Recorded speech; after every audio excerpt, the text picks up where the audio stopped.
What is going on, guys?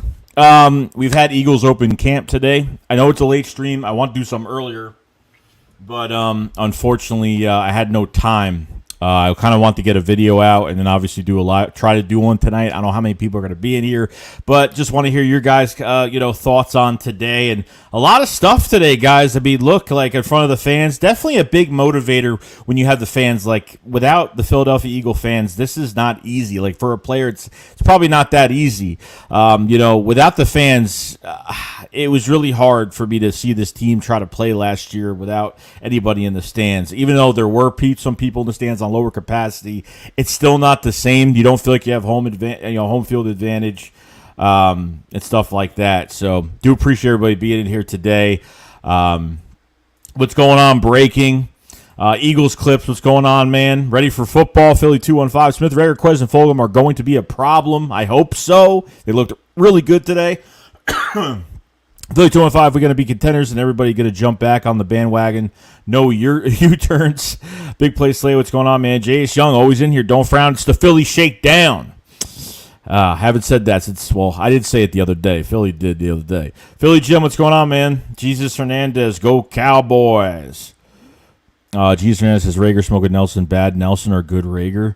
I just think it's competition. I don't think it's anything. Like people are going to get beat. Like just like it's every single training camp. I mean, every training camp's the same. It could be any team. The Cowboys, CeeDee Lamb could be. CeeDee Lamb is having a really strong camp with the Cowboys as well and beating all your cornerbacks. So I mean, at this point, it's like it's going to happen. MJ, what's going on, man? Corey Kenshin, what's going on? Love Corey Kenshin, by the way. Jason, don't frown. It's the Philly shakedown. Philly Jim says, how's everyone feeling tonight? Positive vibes. I got a lot of positive vibes today. Jalen Reagor had 2 really good catches today, beating Steven Nelson and having that other catch. I think I don't know if it was by Mullins or it was by Joe Flacco from the video. It was hard for me to see it. Quez Watkins, a 50-yard bomb today on a contested catch. I think it was on Craig James. I'm not really sure. But Quez is making his case that he's going to start this year. He really is. I mean, it's been a very, very, very strong camp, and this is what I want to see. I want to see major development. That's what I want to see today. So I think that's where that's what we're getting. Jesus Hernandez says, as a Cowboys fan, Joey's one of my favorite content creators. Hey, Jesus, I appreciate it, man.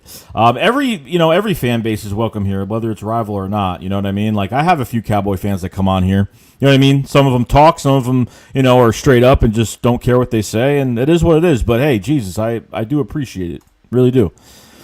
Philly Jim Shake Squad, yes sir. What's going on, bro? I saw you were streaming earlier today. I jumped in for a little bit.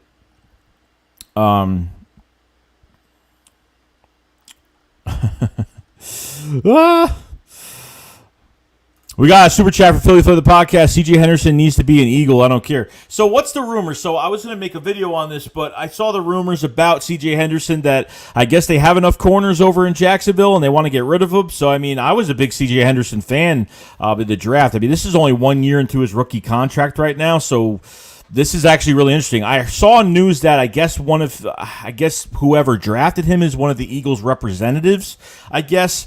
So that's going to be... interesting, very interesting to make a trade like that. Eagles freed up $16 million in cap space, and, obviously a rookie contract for C.J. Henderson would be very affordable, no problem. So if you end up trading for him, obviously you have to give up a draft pick. Just depends what it's going to be. But it should be interesting, man. If you guys haven't subscribed to Philly the podcast with Joe Castro, go subscribe to his channel.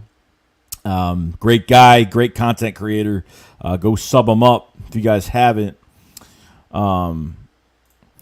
got Ritos Game says that Quez Watkins catch was a beauty. It really was. Like he's having a strong camp. Like I can't even say. I think.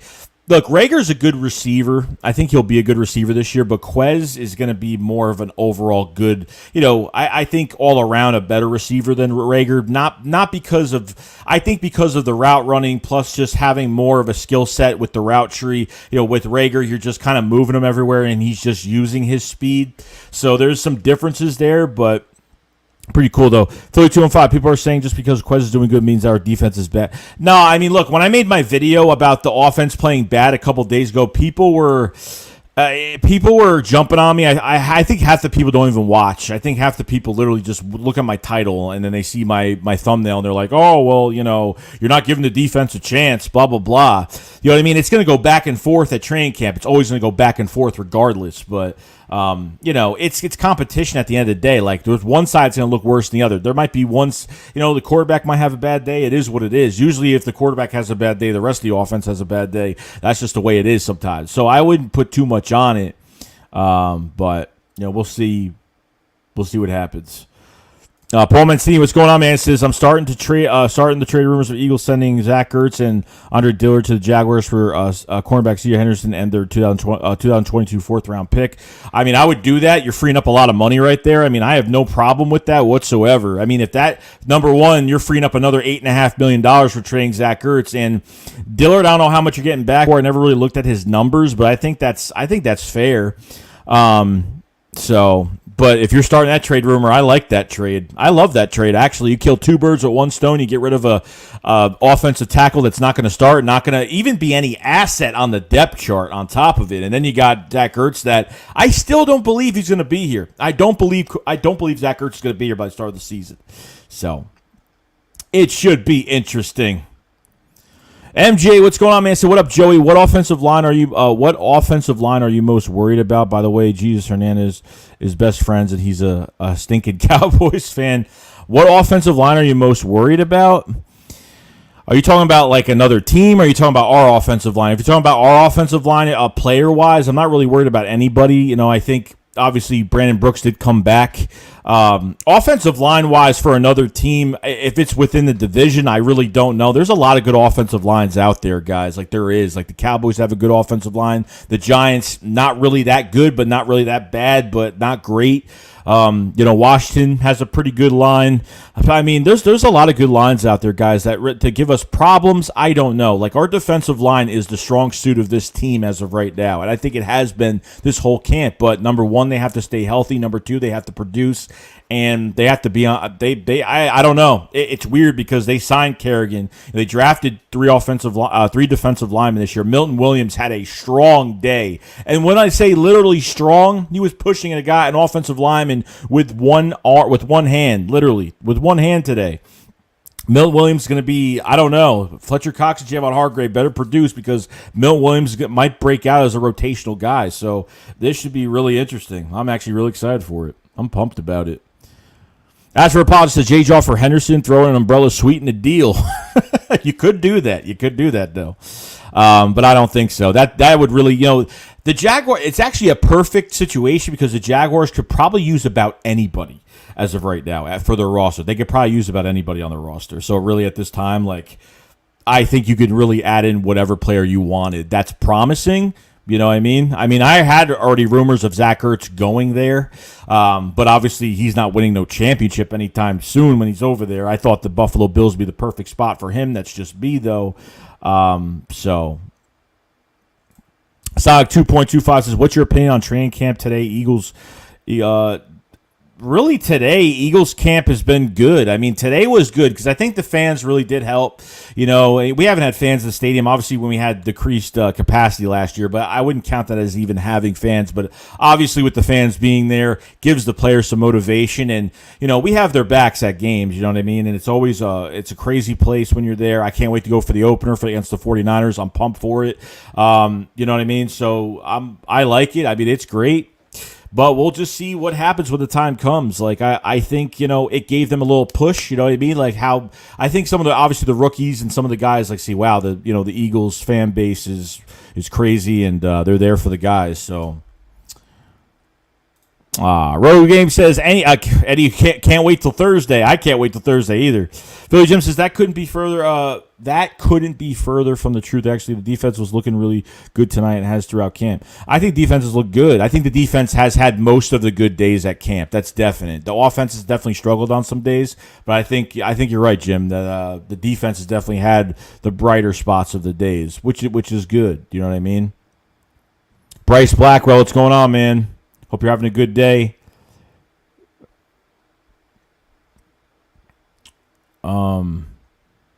Did I miss this one? I did miss it. Why doesn't it pop? I hate StreamYard. I hate it. See, this is the problem. We had this problem the other day streaming. Let me try to find the stream right now so I'm not behind on anything because it just seems like I'm going to be hot. All right, with these ads. Okay. Philly125 says, if we get Henderson, does that he start over Maddox?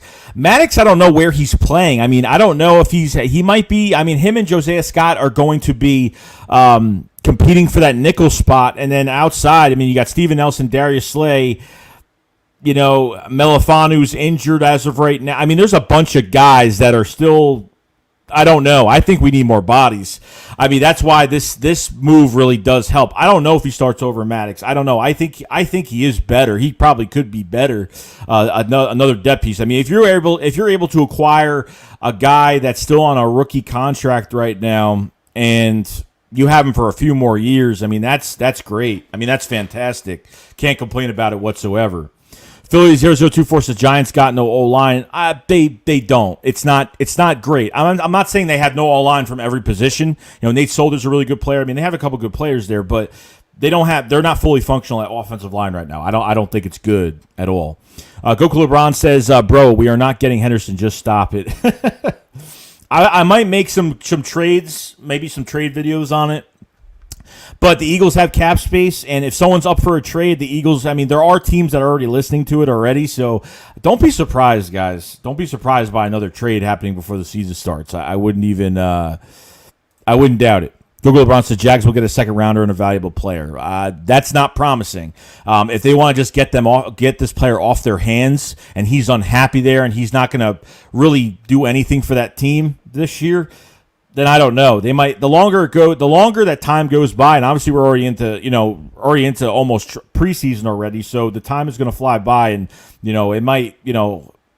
They can. I mean, they have the leverage. They could just keep him. I mean, he's a cheap contract, but we'll see what happens. Pedro Guava, what's going on? You think we could be contenders? What's our biggest problem? Challenge. I'm pretty excited to watch our defense. Our biggest problem. I wouldn't even say if it's a problem, but I think an issue that we need to figure out is this linebacker position. I think Eric Wilson is the middle linebacker. I really don't. I think it's going to be Eric Wilson. I think it's going to be Alex Singleton, and I really don't know who the Sam is going to be. I'm not really sure. I'm not sure at all whatsoever. So, I mean, we're just going to have to figure it out. We're just going to have to see. And then you talked about the challenge. The challenge is really going to be Jalen Hurts in this offense. Now, Nick Sirianni did have a press conference earlier before the practice today and talked about what's it called? He talked about really using Jalen Hurts for, he's not trying to change Jalen Hurts, which I do like. He's trying to use his tools that he's very good with, and that's his mobility. His mobility is going to be used tremendously in this offense, and that's great. You know what I mean? So I can't complain about it. You know what I mean? So obviously that's a challenge because if Jalen Hurts doesn't work out, this whole offense cannot do anything. That's going to be the problem. You know what I mean? We got Russell Wilson. What's going on with the $50 super chat, bro? That's awesome, dude. You don't have to do that. Do appreciate it, man. Much love, Russell. Much love, dude. People are so nice, I gotta say. Philly 0024 says, really intrigued by Gannon's scheme so far, like how we're cross-training multiple interior defensive linemen on the edge, vice versa. That was a few days ago. I think it was like 3 days ago when Jonathan Gannon had his press conference. He was talking about moving the defensive line around, moving Milton Williams from defensive tackle to defensive end. Like, I like that a lot. If you have a hybrid defensive lineman that can move at multiple positions on the defensive line, Jonathan Gannon is trying to seek, weaknesses on offensive lines that we do play, and I'm telling you right now, this is going to work. I mean, we're not used to this. I feel so happy about it because Schwartz was good with the defensive line, but really it was peel your ears back and attack, and that was it. Didn't know how to use linebackers, didn't know how to use his corners, put his corners on an island, put him in bad positions where they couldn't win football games. And I think Jonathan Gannon is doing the total opposite. You're going to be a zone first team. You're going to have 11 guys, 11, 12 guys to the football every single play. He's teaching these guys to strip the football. And I remember Anthony Harris at his press conference, he said, our knuckles are getting bloody because they're literally telling him to swipe the football every 2 seconds. No joke. They're telling him to do that all the time, which is kind of nuts. Jesus Hernandez says, do the Cowboys scare you? You know, when Dak Prescott coming back to the Cowboys, Dak Prescott being with the Cowboys, I think is definitely an upgrade. But I think what we have to look at with the Cowboys is obviously Dak's health, not what's just coming off the ACL. Now it's the right shoulder. Ezekiel Elliott, obviously being a 3-down back. Tony Pollard is a great number 2 behind him. The offensive line is good. I'm just not big. I think the Cowboys can win football games as long as Dak stays healthy. One of the best receiving cores in the NFL. CeeDee Lamb is a beast. I think he's going to have a really good year this year. That's just me.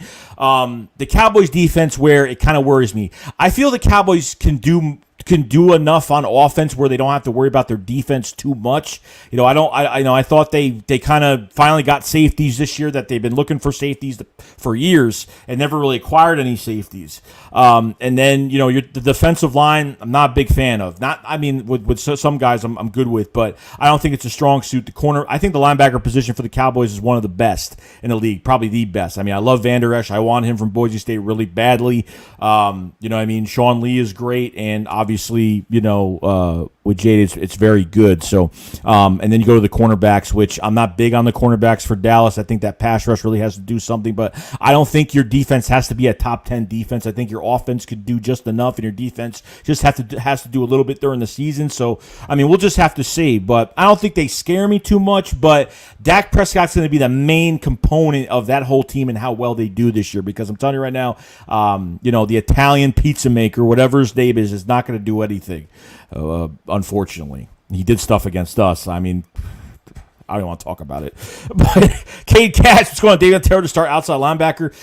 They're moving linebackers around constantly all the time, so that's something we have to look out for. They're moving guys all over the place right now. So you're going to see some guys with the first team defense at linebacker. You're like, why is he there? They have to see how they play. They're trying to maximize their production. Gannon is trying to see what they're getting out of these linebackers, or if they're good coverage-wise against the run, if they can get off blocks. That's an important one. So we're just going to have to see. Torville, what's going on, man? Says, how's it going, Joey? Doing very well. Chad Black says, could this be the year Whiteside gets cut?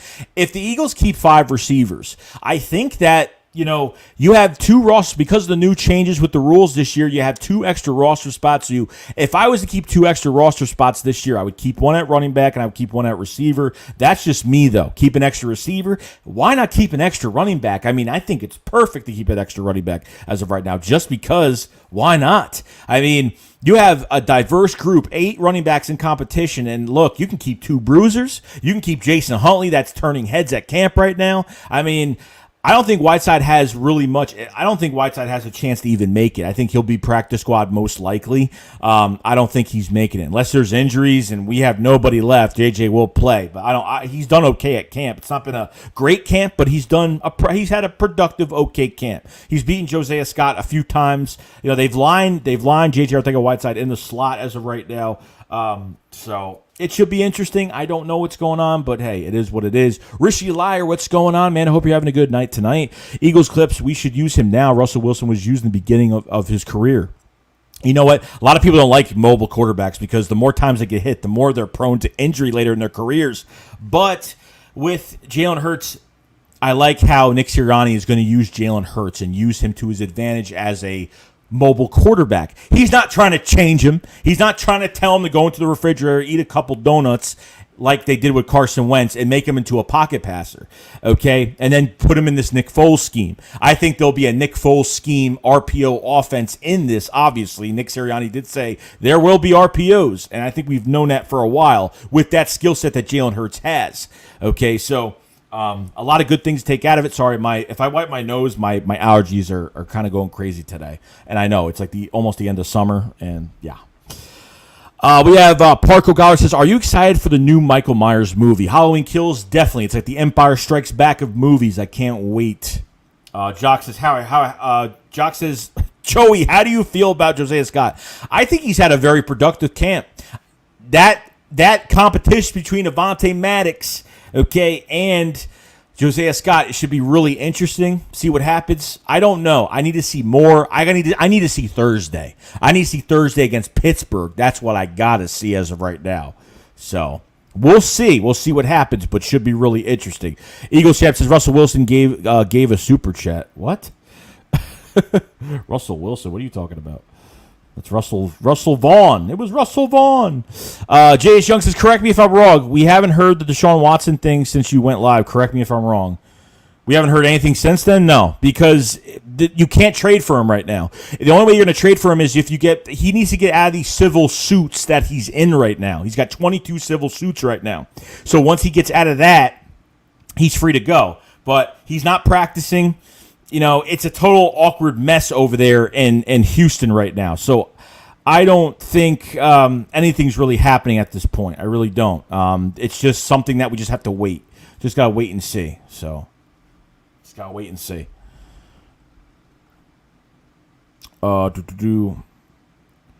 Got MJ with the super chat. Appreciate it very much, man. He says, Joey, do you think we will make a move for linebacker KJ Wright or wide receiver James Washington?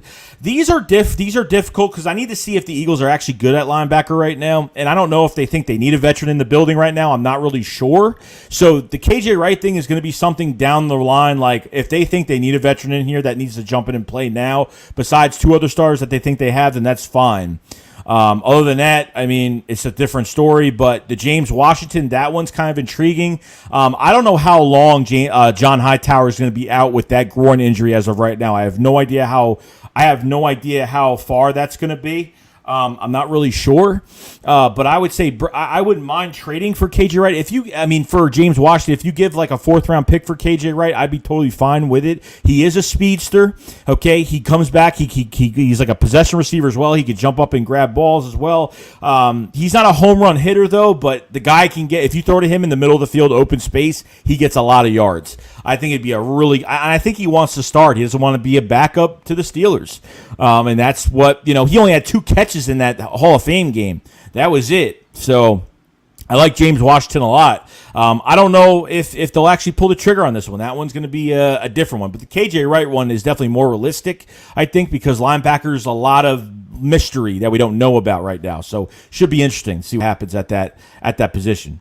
We got a member to the Shake Squad Army, Damian Ramey, man. Appreciate the subscription to the Shake Squad Army. Do appreciate that, man. You're gonna love it here. I have actually updated my memberships. I haven't started on some of my extra content yet, but I have some ideas for the next couple weeks. I'm gonna be updating on the higher memberships. I have updated some things, changed some things around. So obviously, those memberships are open to all of you guys. If you want some extra content, you do not need to buy or subscribe to any of them. They're there just for extra content. If people want to, check it out, it's all there. We're going to have some new things soon. So, Damien, appreciate it, bro. Much love. WY2 Flies the sub. JoJo was watching your last vid, then it popped up. I popped up. I wasn't going to do a stream tonight. I want to do a stream earlier, but unfortunately I had no time. But, we're doing it now. So, we're doing it now. We got Freddie Lemus with the super chat. What's going on, man? He says, what are your expectations for Thursday's game? Look, all I'm looking for Thursday is I want to see a defensive line scan after the quarterback. I want to see – I'm more looking at individual work than the whole team together. That's what I'm kind of looking for, but I'm definitely looking for the starters, and I don't know if they're playing all these starters. Devontae Smith, I doubt's playing, okay? John Hightower, I doubt he's playing, which I'm fine with. At this point, I want to see Quez. I want to see Fulgham. I want to see some different guys out there. Okay, all I want to see is, and Reagor's got to, and not even Reagor, but we have to play, we literally have to, Jalen Hurts has to be in this game a lot longer than a series. I'm sorry, but it has to happen. You can't have Jalen Reagor. Why am I calling Jalen Hurts Jalen Reagor? Because there's too many Jalen. We've had too many Jalens the past couple of years. I need Hurts to play more than a series. I mean, there's no way. I swear, okay, if they don't play Hurts more than a series, then that's a problem. They have to play him. They can't be caught. They have to stop being cautious. They have to stop doing that. They have to play everybody. I want to see how, really defensively, I just want to see specifically certain players and just see how that they're playing as a unit and just seeing what happens after that in the rotation. That's all I'm really trying to see right now as of right now. You know what I mean? So it's going to be interesting, but we'll see. But good question, Freddie. I need to see Jalen Hurts just go through his progressions, go through his reads, be smart with the football, and that's pretty much it. That's what I'm kind of looking for Thursday. So Joseph Hudson with the super chat, man. Appreciate it, bro. Appreciate it, Joe. Much love, dude. Much love. We have 186 people in the chat, guys. Guys haven't subscribed to the channel. Please subscribe to the channel. If you guys haven't liked the stream, like the stream up.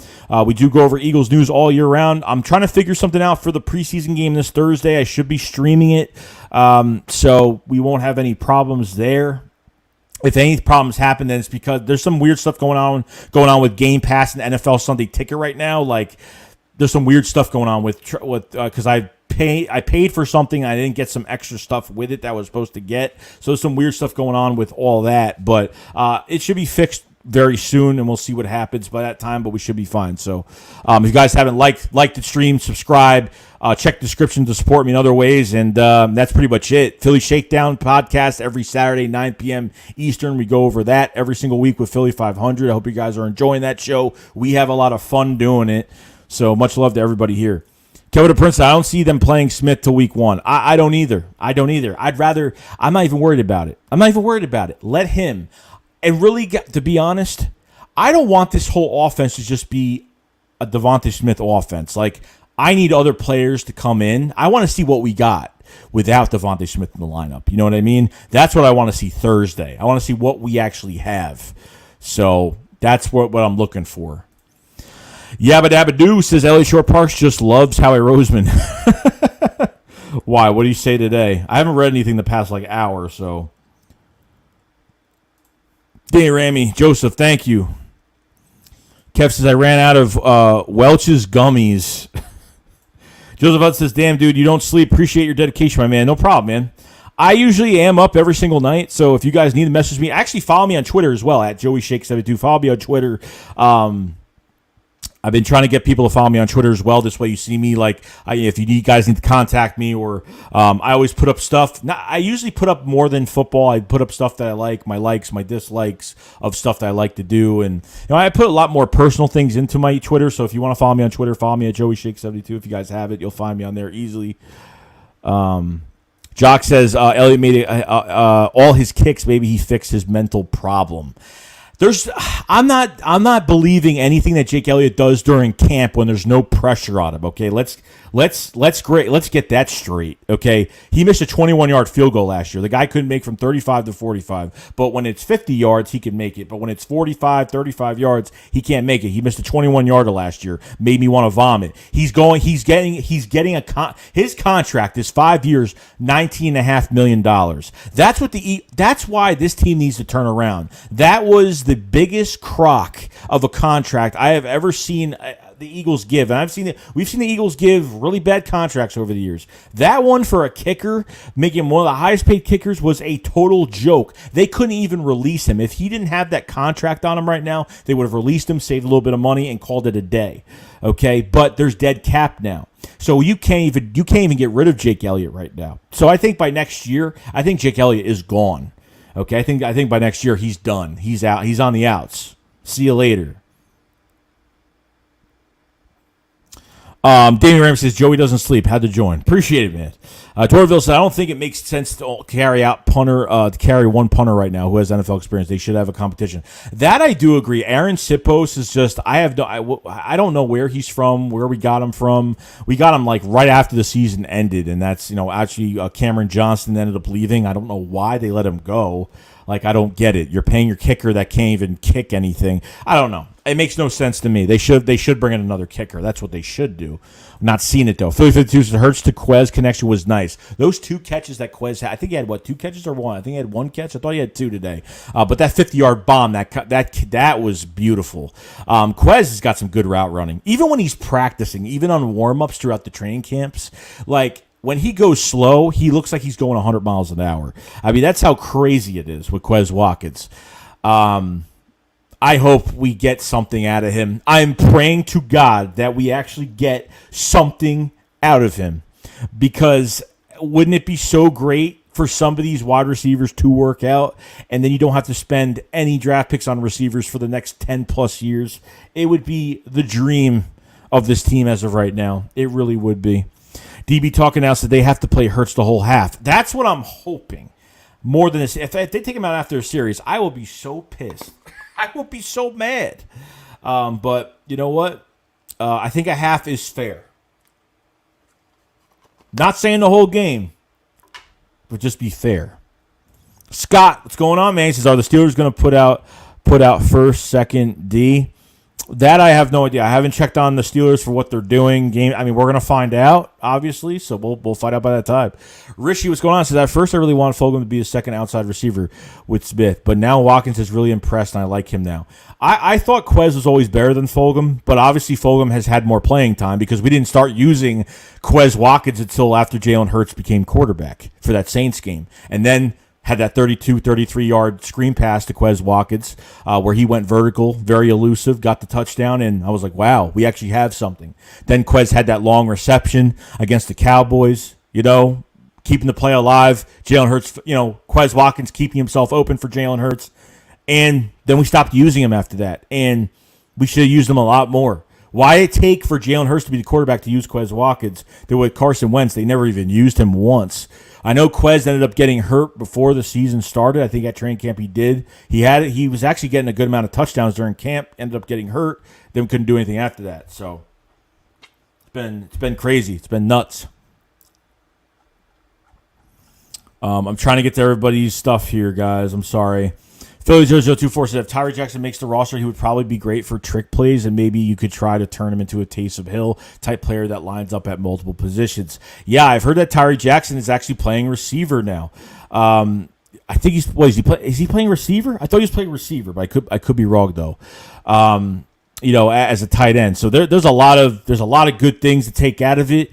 A bunch of guys, like if I go over some of the notes just from today, just the little things, nothing crazy. Like there's Jack Driscoll on the right side. He's playing right tackle and right guard now. So they're cross training a lot of offensive linemen because they want to be prepared if Brandon Brooks actually gets hurt. Brandon Brooks or Lane Johnson. Brandon Brooks actually came back to practice today. Now I don't know if he was a full go today. I don't know if he was just limited today, but that's a whole different story. So I have no idea.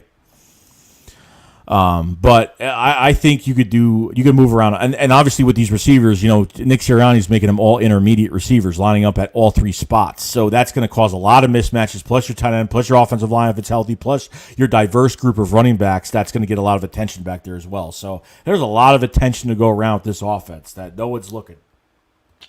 Kevin Prince says I don't see Smith playing all week one. Brad Davis says it's Quez season for sure. And you know what? I think Jalen Reagor's going to have a good year too. I think if you got Quez Watkins, Devontae Smith, and Jalen Reagor, that's good. It's a really good trio right there. Plus the running backs you have, plus Dallas Goedert, Zach Ertz, which I don't think Zach Ertz is going to be here, but I'll just say his name, Richard Rodgers as well. And then your backfield is going to be loaded. I mean, if they keep another running back, they keep 4 running backs, 5. I don't know. I mean, it depends how many. With those 2 extra spots, those 2 extra roster spots, I think you do a lot with those. No joke. Conrad Castillo, what's going on, man? So how do you feel about the team as a whole? I think the team really, I think when it comes to the culture, I think this team is turning. I think they're gravitating towards leadership, and I think that's where I think they're liked by the coaches. I think the coaches are liked by the players. I think it's a very, from the past couple seasons, I think it's a very, it's a positive vibe, no stress, no bad blood, nothing going around this team right now. I think there's some good fresher breath air of a youth movement team with some veterans. I think we see a team coming together. Jalen Hurts gravitating players towards him. Jonathan Gannon having that strong voice with the defense. I think there's something being created here, and it started with Nick Sirianni coming here. Nick Sirianni definitely has changed his team cultural-wise, and the locker room is backing him up. The locker room is already backing Sirianni up, and that's definite. It's amazing. It's amazing what you could do with a roster by a coach coming in. It makes a huge difference. When you have a coach in Doug Peterson that lets guys get away with stuff every single week, just like Jim Schwartz let his defense get away with certain stuff every week and never reprimanded them. Doug not reprimanding his offense or reprimanding his quarterback, just patting him on the back and he goes to the sideline, is not how you coach a football team. I don't know what happened, but I guess the more you lose, the more you just don't care. And I think Doug just gave up at one point during the season, said, you know what, whatever. As much like, you know what, a win is a win at the end of the day, even when you beat the Cowboys or beat whatever team by a couple points. And, and we made so many horrible, embarrassing mistakes. And Doug would just make an excuse on WIP radio the next day and just say, oh, we still won. How is nobody happy? We still won, But look how ugly that game was. That game with Ben DiNucci against Carson Wentz, that was probably one of the most embarrassing moments. That game. Carson had as many yards as Ben DiNucci in that game. And that's where it comes to reprimanding your players or reprimanding your team, and Doug didn't do that with the rest of his. And obviously Doug's in charge of his coaching staff and didn't have any control over it. Or if he did, he just didn't care. That's just a whole nother aspect of what's going on. So, LG and Fish Transport, what's going on, man? It says Jalen Hurts going to shut up all the haters this season. I hope he does. Man, that crowd went wild for him today. When he got on the field today, that crowd went real wild today for him. We're all excited. I mean, look, I'm not up for a Deshaun Watson trade or anything like that. I mean, look, next year down the road, next offseason, if Jalen Hurts isn't the quarterback, if he's not capable, really it's just the eye test. Like, if you just don't think, you'll be able to tell if he's capable or not. Okay, and if he's not, then you obviously make a move. I'm all for Jalen Hurts, man. I'm going to be critical of him this year and everybody else, just like I was critical of Carson Wentz after the first game last year. People tell me, just give it another game, Joe. Give it another game. And, obviously that was a different story because look what happened. Wasn't that good. I got stabbed. I got stabbed a lot of times after that first game against Washington. I got attacked. It wasn't good. I was running for my life. I thought I had to go, relocate myself to another state. Like, that's how bad it was. DB talking now says, I honestly think it's going to be Quez, Smith, and Fulgham. Reagor is going to continue to struggle. I don't think Reagor's going to struggle. I think, he's going to make mistakes. And look how they used him last year as a rookie. The coaches could only guide him so much. But he had no guidance last year. He was thrown as a third. He was thrown in as a motion receiver, as a receiver coming in on third down for quick screens, stupid things. This whole offense, everybody was used the wrong way last year. That's why, there's a lot of Reagor haters out there. And I look, you know what? I don't, it is what it is. I don't doubt. I don't put anybody down for it. You could disagree with it. Look, I respect your whatever you guys have to say. Respect whatever. You don't have to respect what I got to say, but I'm just an Eagles fan. That's it. I'm not a reporter. I don't work for the NFL. I don't work for the Eagles. Okay, I'm just an Eagles fan that's going to report you guys, just not report, but just give you my opinion. I'm an opinionist, if that's even a word. But Reagor, I think he's going to do good things this year. I think he's going to ball out this year. I think he's going to be a nice compliment to Devontae Smith, Quez, Watkins. I don't see this failing. Nick Sirianni it's really up to him, because if his scheme is bad and he can't put these guys, I am 95% sure that Nick Sirianni is going to be successful with this offense. 100%. Just because he did it with the Colts. He knows all the strengths and weaknesses of all his players. He knows how to use all his players. He has over 150 plays for each down. Literally. For third and four. Those third and four, 150 plays for third and four. Third and 12. That's how dilated he is and technical he is with this offense. That's why he really amazes me. He makes me want to put a football helmet on right now. Okay, I played Pee Wee, I played high school, I played college football, so I know the game of how it goes when it comes to teamwork and work ethic. I knew guys in college that had no work ethic and a lot of talent and never went anywhere with it. So it just depends. Robert Gravino says, what's up, Joey? How you doing, bro? Rob, how you doing? Justin Quarles, what's going on, man? Says, keep the great work. Joey Shakes, thanks, man. Much appreciated, bro. Yabba Dabba Doo says, oh, man, just saying he's a top 5 GM, even though his drafting is bad. Really, man. I think his trading is good. This is one thing about Howie Roseman. His trading is great. Roseman doesn't get fleeced ever in trades. Really doesn't get fleeced at all.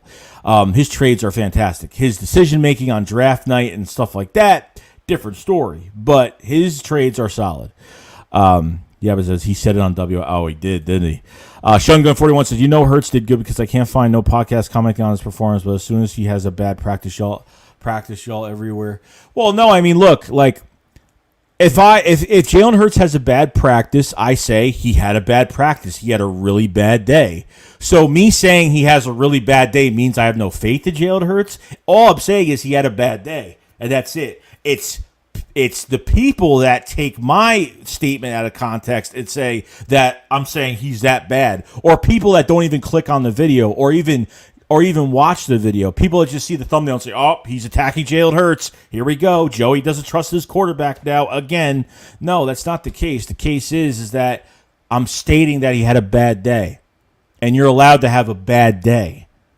All I'm saying is do not do this every single day. Don't have this much of a bad day every single day. You can have an off day, but a good day. You can have a solid day, but it doesn't have to be a great day. You know what I mean? So really, it's all it really matters at the end of the day. You know what I mean? Philly 0024 says, yeah, can't just rely on the one receiver like the Saints do with Michael Thomas. Need other weapons you could go to. Yeah, and I think the Saints have more weapons. They'll they're smart over there. They'll get some other guys in games and get them and get the production up. But yeah, like we can't rely on one guy. I don't want it to just be the Jalen Hurts, Devonta Smith connection, which we all love entirely. But the problem is like we don't want to just keep doing that. You know what I mean? We want other guys like, oh my God, Quez Watkins, oh my God, Jalen Reagor, like all these running backs. Like we want to see more out of what we have right now. West Case says, I'm ready to see these guys game. Let the game do the talking. That's definitely true. Alvin Hall says, September could be real fun if the Birds and Phils are knocking people off. Yeah, dude, I sweep to the Mets. That was fantastic. Fantastic. Torville says, Howie is probably going to influence starting job decisions. J. Jaw is still on the team. I wouldn't be surprised if he tells Nick to start Dillard. You know what? It's not true at all. That's not true. You know what? Nick Sirianni was asked a question about about are you doing the draft? Are you doing the roster? He was asked that question. Nick Sirianni said he wasn't doing the draft. That Howie Roseman was doing the draft, and I think he was doing the draft, and Howie Roseman was doing the obviously the final cuts. Okay. Now the problem with this is that there was a collaborative effort in that draft. Nick Sirianni definitely, I don't think if you didn't have Nick Sirianni and that coaching staff, we wouldn't have drafted Devontae Smith. That's the truth. Okay. That wouldn't have happened. But when it comes to Howie Roseman, he made some picks on his own. Jonathan Gannon made some picks as well. But that first pick was definitely Nick Sirianni's name all over it in Howie's ear, that whole draft. I think there's no collaboration with these coaches for final cuts. I think it's totally impossible that there's no collaboration in that. How can you not have that? Okay, like Howie Roseman's not coaching these guys up every day. Okay, he's in the press box looking with his binoculars. He's not doing anything else. Okay, nothing else. These coaches are doing all the work. Okay, Howie Roseman makes the picks, but he's not developing the players. So that's not going to happen. That's why the favoritism is gone, guys. Like nobody is safe on this roster. Nobody's safe. Not one person. Okay? Times are changing, guys. This team is changing. Even if it's not a Super Bowl championship this year, which I highly doubt. I feel like they're rebuilding this team, but at the same time they're trying to make some noise. That's just me. Okay, that's just me. Scott says nobody mentioned my quick out guy, Greg Ward, possession receiver. Greg Ward's reliable hands. You really saw it last year. Not even just last year. You saw it at the end of the 2019 season when Carson Wentz put the team on his back, and a very reliable receiver in Greg Ward. Greg Ward played with Jalen Hurts finally, and that was his best receiver out there. Besides Travis Fulgham, I think Greg Ward was the most reliable safety blanket for obviously red zone and other things like that. So.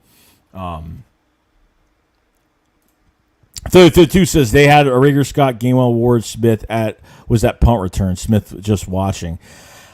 I like Gainwell there. I like Reagor there. Rager's probably one guy I would definitely put at punt returns. Definitely. He's got a dropping problem back there like he did last year, but hopefully it doesn't happen this year. You know what I mean? So even that kick returner, I like Quez Watkins being back there. I don't want to put Boston Scott back there. I'd put Kenneth Gainwell and Quez Watkins at kick return this year. That's just me though.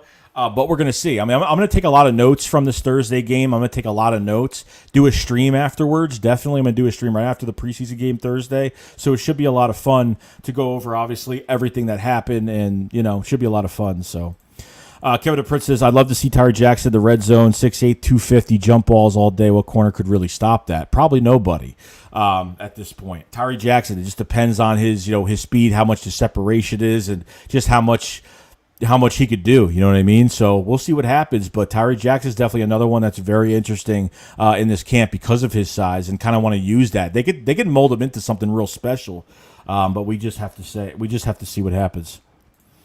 Philip Fenty says Doug also didn't show confidence in Elliott being too aggressive, and kickers also need to be in a rhythm. And I think that's true. I think he put him in really bad positions to win games or at least try to kick. And I think none of these players were comfortable last year. And Elliott's Elliott's been working his tail off this offseason. He's seen a few specialists for kicking. I think he's had some mental problem too, like he gets too stressed or he gets too he's kicking these balls at camp like it's nothing, but once there's pressure, it's a whole different story, whether you're in someone else's house or in your own at home. Richie says, what's going on, man? So what would get CJ Henderson to Philly? Ertz, Dillard at a pick. What would get CJ? I mean, that could. I mean, I don't know. I don't know if I don't know if they want to get rid of Dillard. I don't think they want to. But if he's not producing, he's with the second team right now. But if he's not producing, then I don't know. I'm good with Mulata at left tackle. Who's the other swing tackle? I don't know. That's why I think they have to keep him, because they have no one else at left tackle right now. So Derek Willis says, if Quez can stay healthy, people will remember his name. Yeah, I think he will get some attention in the league this year. That's definite. Eagles Scope says, I think Tyree Jackson will be their third tight end. He's having a good camp. Richard Rodgers gets cut. You think Richard Rodgers gets cut? Well, I haven't heard much from Richard Rodgers at all, but we're definitely, I don't know. We're going to have to see. I think they'll keep 3 tight ends this year. I think they'll keep 3. I think they'll keep 3 guys. And I'm saying that with Zach Ertz not being here. And if he is here, then it is what it is. Then I still won't get why they kept him, but it is what it is. What's going on, Codarius Q? What's going on, bro?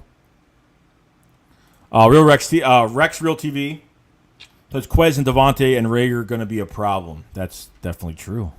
Definitely true. It's a breath of fresh air to have young receivers. Like, the oldest receiver that's in this wide receiver room is Greg Ward. I mean, it's crazy. You know what I mean? It's crazy. Freddie Lewis, what's going on? You think we'll be more a run-heavy offense with all these running backs? Oh, 100%. I think this is a run-first team this year. 100%. 100%. Because I've seen him do it. I've seen Sirianni the past couple of years do it with the Colts. They've run a lot and obviously balance it out with the pass. Use your bruiser backs as finishers, tire out those defensive lines, so then you could pass and obviously have more time to pass. So there's a lot of different things they could do there.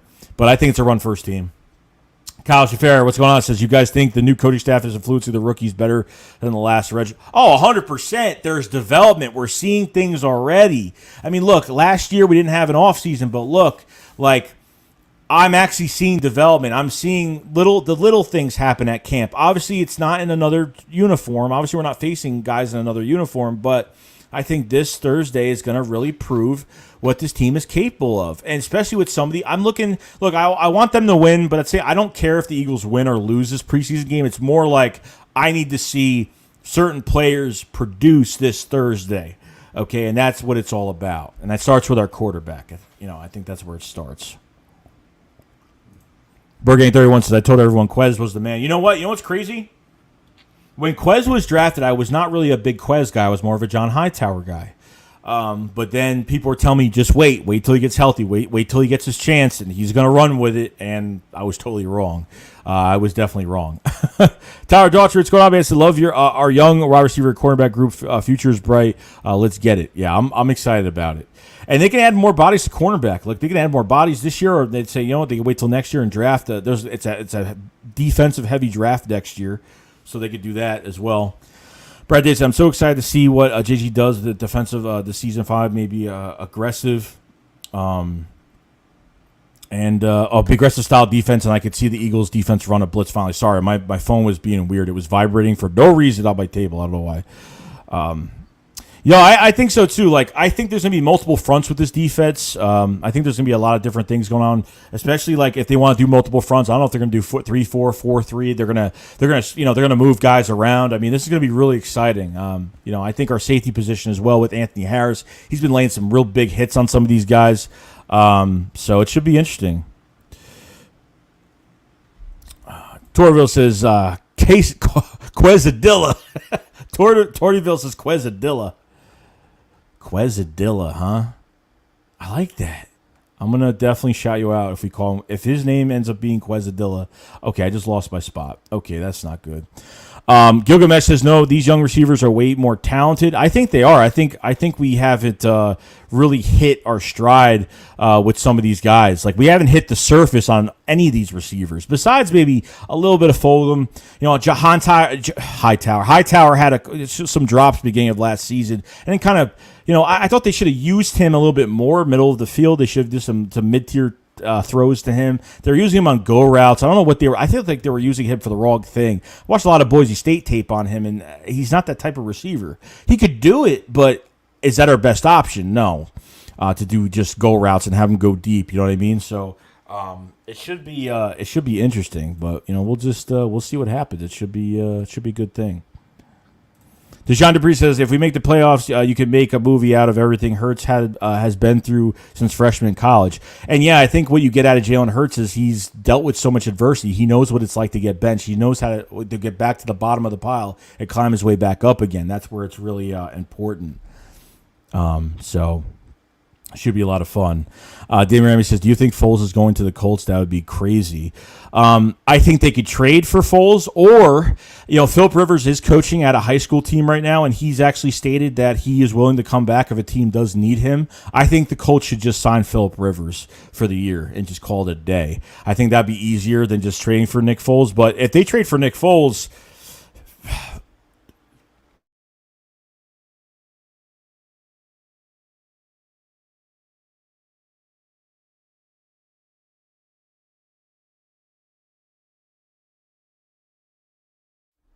I'm back. My bad. I'm back. My computer just I put my phone at the wrong side of my computer and it kind of turned off. So sorry. My allergies are crazy right now. Are going nuts right now. But no, if Nick Foles and Frank Reich come together, it's going to be something crazy. It's going to be something real crazy. So, oh man. Davey Christian says Anthony Harris, we need to keep him around. That's what's going to be a little interesting because Anthony Harris is so good. You know, last year was a really decimated Vikings secondary last year. And unfortunately, the year before that, 2019, this guy was leading the whole league in interceptions, and he was playing off $11 million franchise tag. So, you know, it was a big year for him. And then last year wasn't a good year for that Vikings secondary. You know, a lot of injuries to linebacker core. That's why we got Eric Wilson. He took over that linebacker core as well. And Rishi Lard just talked about it. Eric Wilson is so underrated. I think he's one of the most underrated guys. He's got a nice balance to his coverage skills against the run, good blitzing. He's tough. He's physical. Looks really good. Philly 52 says, Epps look good today. Oh, Epps, huh? A lot of people aren't really a big fan of Epps at all. That's just me. A lot of people aren't a big fan of him at all. It just, I don't know. Like, I don't think he's going to do anything. That's just me, though. I'm not a big fan of I think it's Marcus Epps. I think that's his name. I'm not sure his first name, but Scott says, well, maybe a Hightower, Dougie Fresh out, so we'll see. David Chris says Nick is in a good position to get a lot of talent on this roster. Oh, no, he is. And then you have draft compensation on top of it for next year. So I'm trying to invite somebody to this. I might have someone else come in real quick. Give me like 2 seconds. Hold on. Let me try to do this.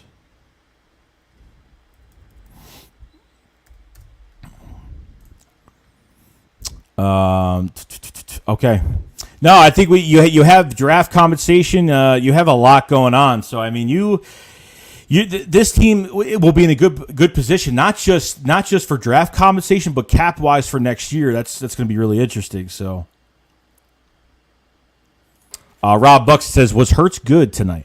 I thought he was great. I thought he was fine. He put some daggers on Travis Fulgham, Quez Watkins, Jalen Reagor a couple times, Quez a couple times. I mean, he did a good job today. This was a good day. I think the fans actually being there helping out. I think it was really good. I think it was really, really, really good.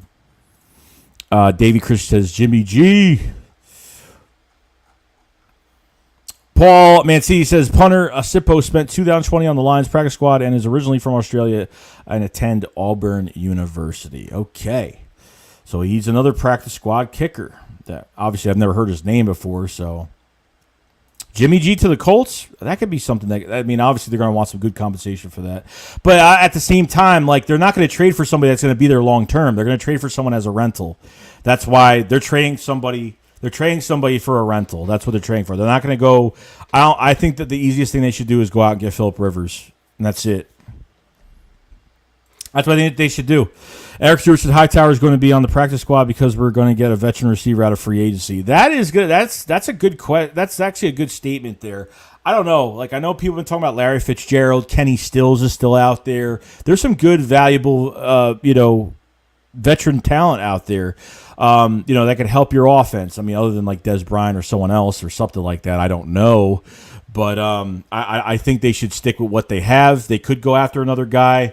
But Hightower will probably be – it depends how the Eagles feel about Hightower. If they feel like he's going to be back and he's going to be totally fine, or if this is going to be a total problem, then, different story. They let him go, see what happens. Chris Rivera said, well, I get that's what happens if they trade for Foles. Yeah, definitely. We got a new member to the Shake Squad Army, Scott Hershey, man. Appreciate it, man. Just became a YouTube member to the Shake Squad Army. Do appreciate it, bro. Much love, man. Much love, Scott. Welcome. Welcome aboard. Welcome aboard. Torville, what's going on? It says, if the Jags want to trade C.J. Henderson, then they know something about him that we don't. Maybe off the field or health issues. Teams don't give up on top 10 picks after 1 year without a good reason.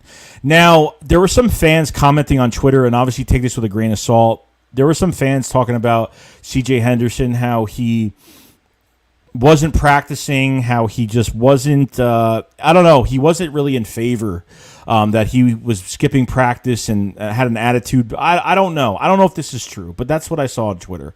This is from random people, obviously, so take it with a grain of salt, like I said before, but... We got Paul _44 became a YouTube member to the Philly Shakedown. I'm so used to saying that now. It's crazy. To the Shake Squad Army. Much appreciated, man. Thanks for joining the Shake Squad Army. Much love, dude. Much love. Eric Stewart says, I need that wrench, brother. All right, guys, look. By the end of this week, after the first preseason game, I'm going to be giving wrenches back out. I had over 150 people blocked on this channel. So somebody that was a moderator on this channel was blocking people nonstop.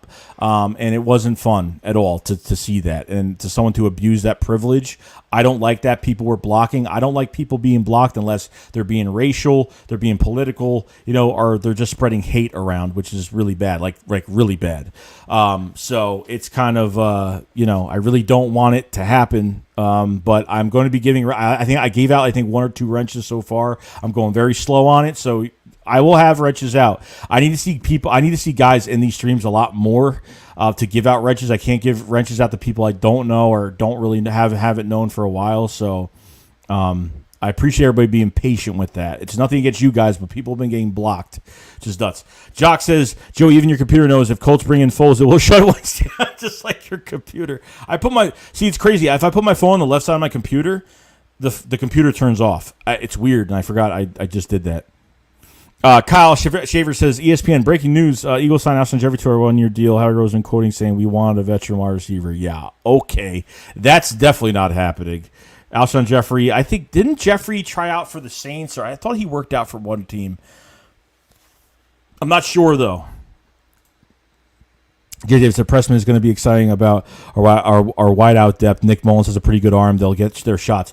And I think this is what's important. Now, people are like, oh, well, Nick Mullins isn't good, blah, blah, blah. I understand he's not good at all. As a starting quarterback, he's definitely not good. But I think he's a good arm to use for camp, for preseason. He's a good arm. He gives guys good looks. Okay, he's had a good amount of starts. 16 to 19 starts, whatever it is. Okay. He's got a good arm. He can give receivers good looks. You know how we have these other guys and these other quarterbacks. I can't even think of names right now when we have other quarterbacks at preseason and they can't even throw a simple pass. And it just ruins preseason. Like, that's why I think this Mullins signing was good, because it was good for our camp. It wasn't good for the regular season. It was good, obviously helps the regular season to get these guys prepared, but it definitely helps us in the long run when you give your receivers good looks. You're throwing good passes. Mullins has a lot of experience. I'm not saying he's a good quarterback all around. I think he could get the plays done, pass the ball, and call it a day, and that's it.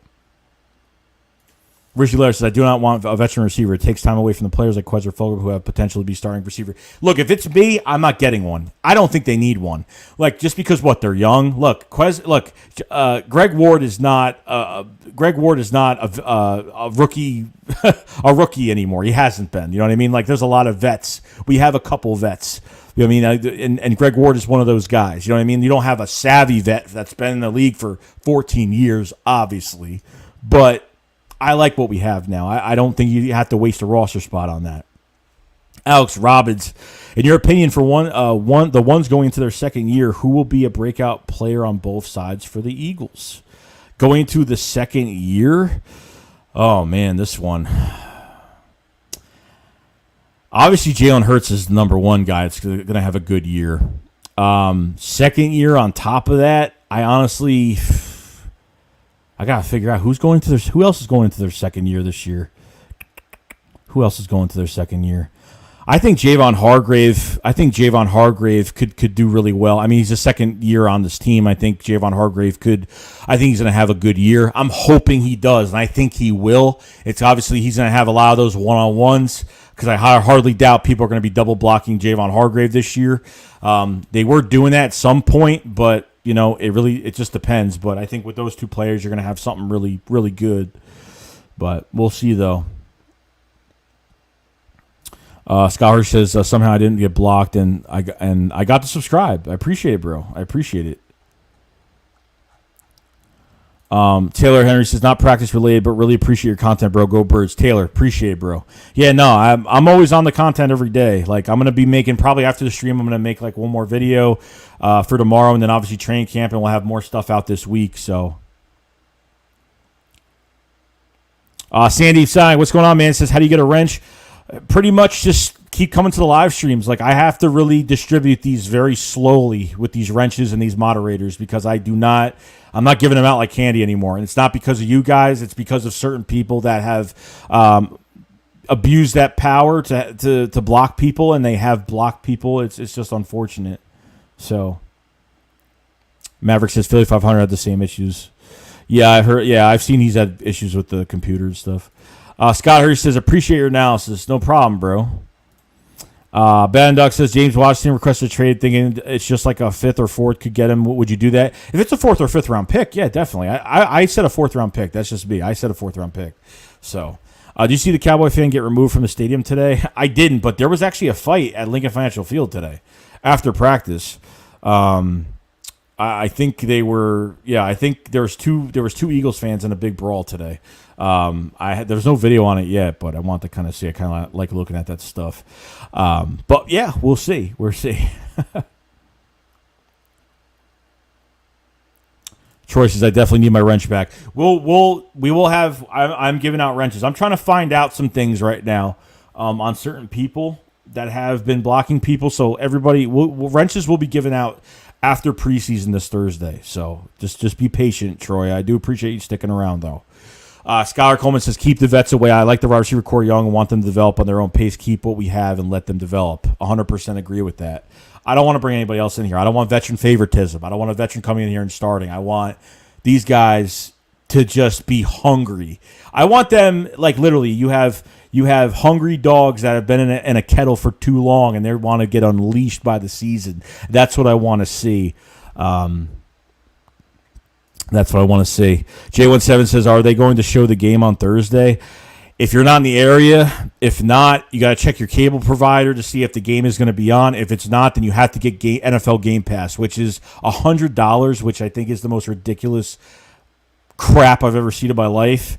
So that's why I've had a problem with that too, because I was supposed to get it for a lot cheaper, and they didn't. I bought a package deal, and they still charged me $100 for Game Pass. So it's kind of nuts. Eric Stewart said, I've been with you for a good while now. I've seen a lot of people are still with me, bro. Trust me. I know you.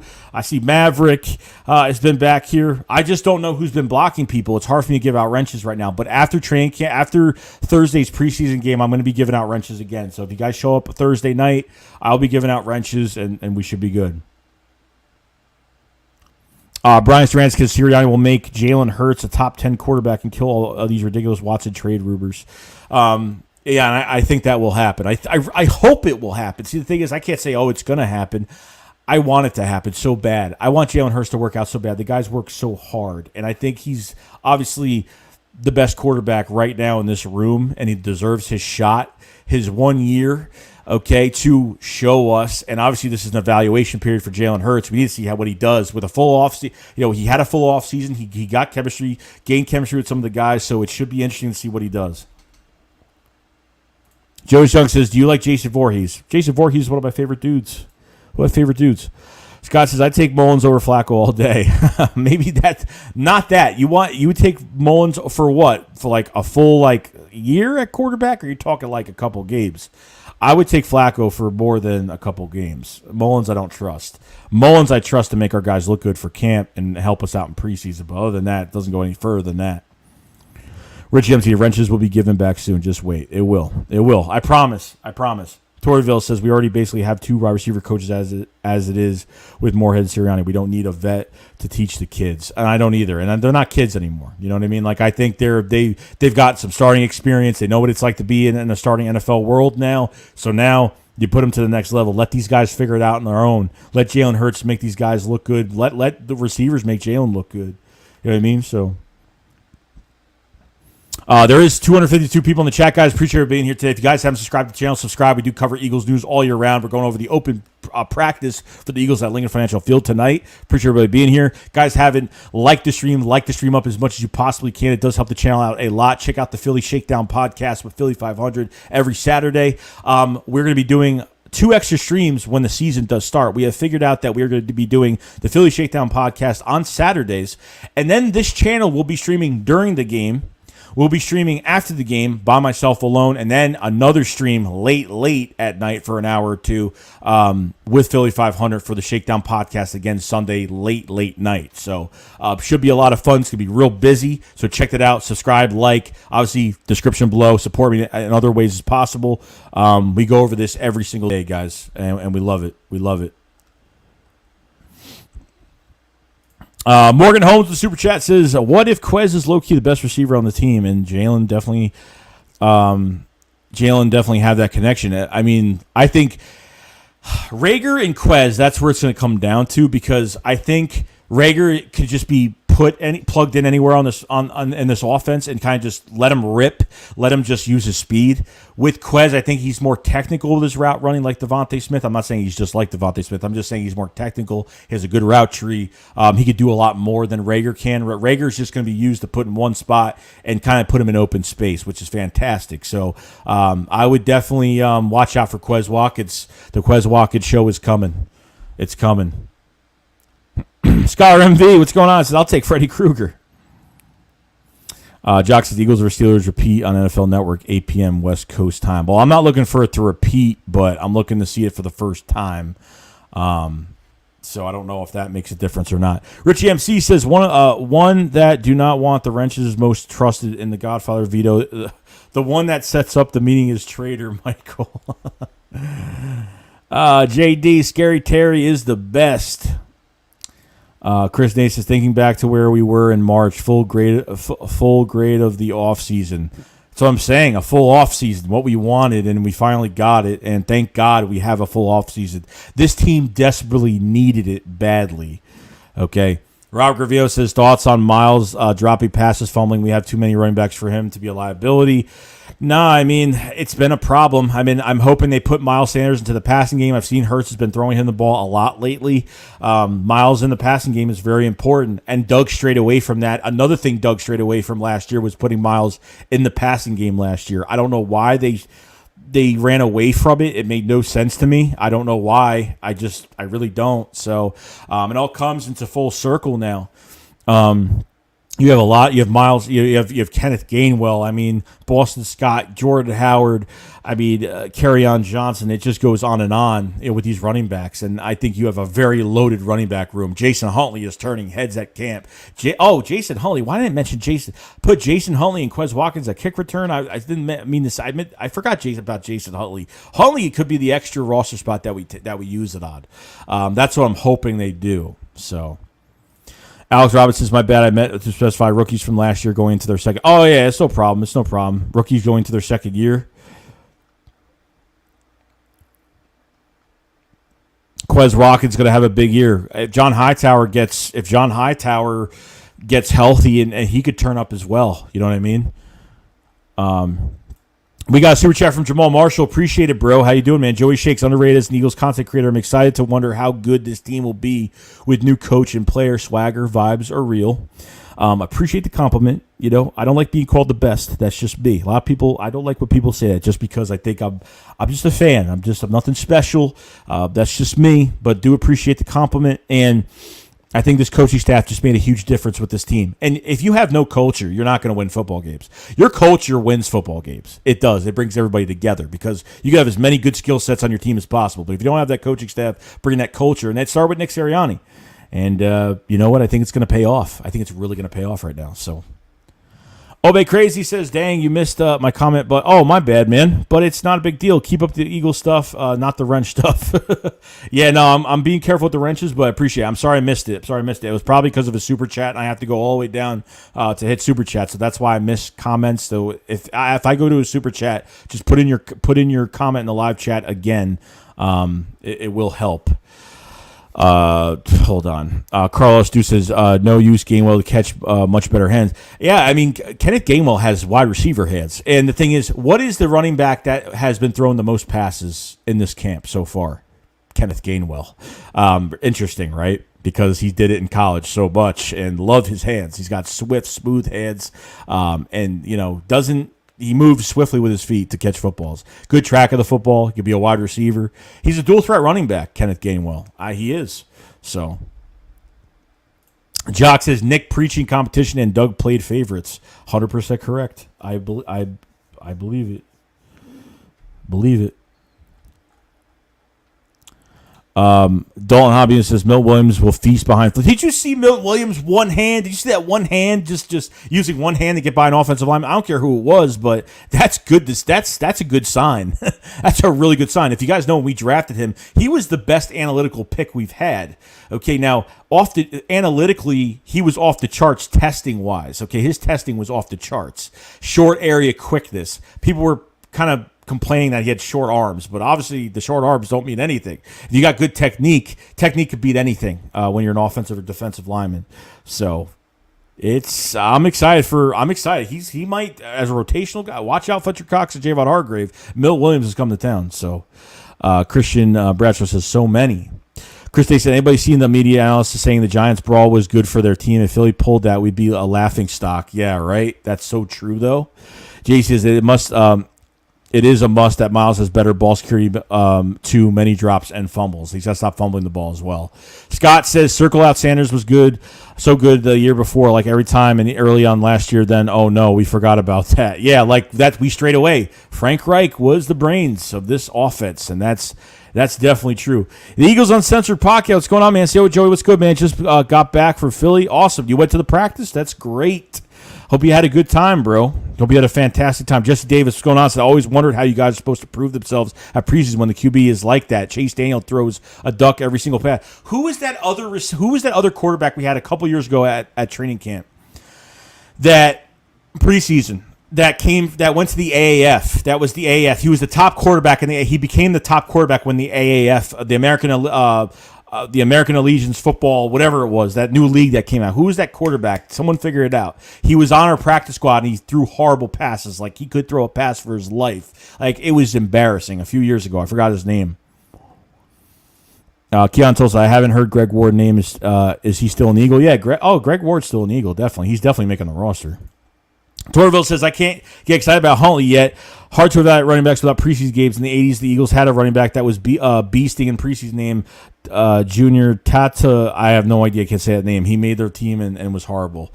Yeah, I mean, that's why Thursday is going to be a big deal. It's going to be a huge deal. Ryan Campbell says, missed the Andy Ty days in the screen game. I think we're going to have a big screen game this year. It's a run first. You're going to have a lot. He knows how to use these quick receivers. I mean, Reagor will be used for that. There'll be guys used for that. Quez Watkins, definitely. Maverick wants that Sirianni is on a short leash with me. Well, yeah, I mean, look, like you have to give him more than a year. You have to give him, I mean, I can't see this team losing. I can't see this team only winning like 5-6 games like some fans do think. I don't know why. Makes no sense to me, but Richie MC said, I like Hassan Ridgeway as a rotational DT. You think he will make the team? No, Ridgeway will definitely make it. Ridgeway will make it. He was a nice flash in the pan for us. I mean, we traded him a couple drafts ago when we acquired. I forgot what we traded. We traded up. I think it was like the 6th-round pick. We had a couple six. I forgot what it was, that trade. I totally forgot about it. But Hassan Ridgeway is good, but he's been injured every single year since he's been here. It's unfortunate, but I think his run blocking is good. He's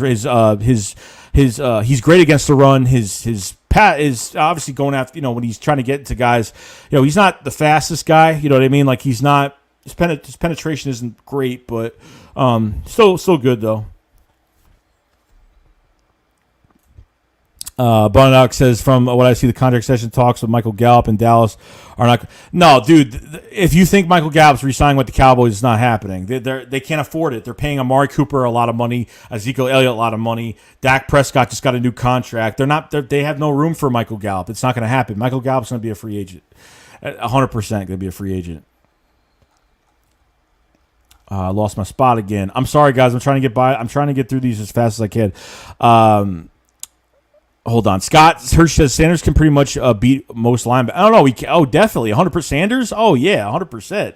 I mean, he's a mismatch on linebackers. I mean, they can't cover Miles Sanders. That's why in the passing game, he was fantastic. I was like, man, he was getting 100 yards rush, almost 100 yards rushing, over 100 yards passing. I mean, receiving, it was crazy. Dominic Adonis says, I don't know about everybody else. Still feels so good not having great expectations this year. Excited to see what we got. Fly, Eagles, fly, baby. I can't wait till Thursday. I can't wait. Scholar MV says, Joey, you being so down to earth is what makes you one of the best to watch. And I appreciate that. A lot of people don't mention that because you know what? I am just myself on here. I don't sugarcoat anything. Maybe sometimes I do, just depending on the situation. But I like being honest and truthful. And Scholar MV was actually the winner of the name for the podcast with me and Philly 500. So he actually won a couple hats. We sent him out. We got together. We sent him a couple of hats from NFL Shop. Skylar, I hope you're enjoying those hats. I hope they're good on you. So do appreciate you coming in and always being a supporter. Ben Simmons says Eagles will be getting Chip Kelly back. Sure, bro. J.S. Young says, okay, then Jason Voorhees or Michael Myers. I like Jason better. I can't pick. I really can't pick. It's hard for me. I can't. I feel like I'm disobeying. I don't know. I feel like I'm just not being cordial towards one of them, but I don't know. Bakery said no need, but thanks for keeping me updated with all Eagle stuff, and hope you're having a great night. Also, hopefully we get a good season coming. I appreciate it, Obey, and I'm hoping we have a good season. That's what I'm hoping for. And Thursday it starts. See what we got. See what they've learned. See how this coaching staff has developed some of these guys. See how Jalen Hurts is going to play. Scott says, Mike, Memo got nothing on technique. Smith 6 is the GOAT. Says, do you think Jamon Osman will make the Raw? I don't think so. I think he's practice squad. Unfortunately, I think that's the way it goes with him. Tyree Dancer says, which running back gets cut? I mean, is going to be Killins is going to be cut. Elijah Holyfield's going to be cut. They're going to be put back on practice squad most likely, but Killins is a weird one. He's been practicing with running backs and wide receivers.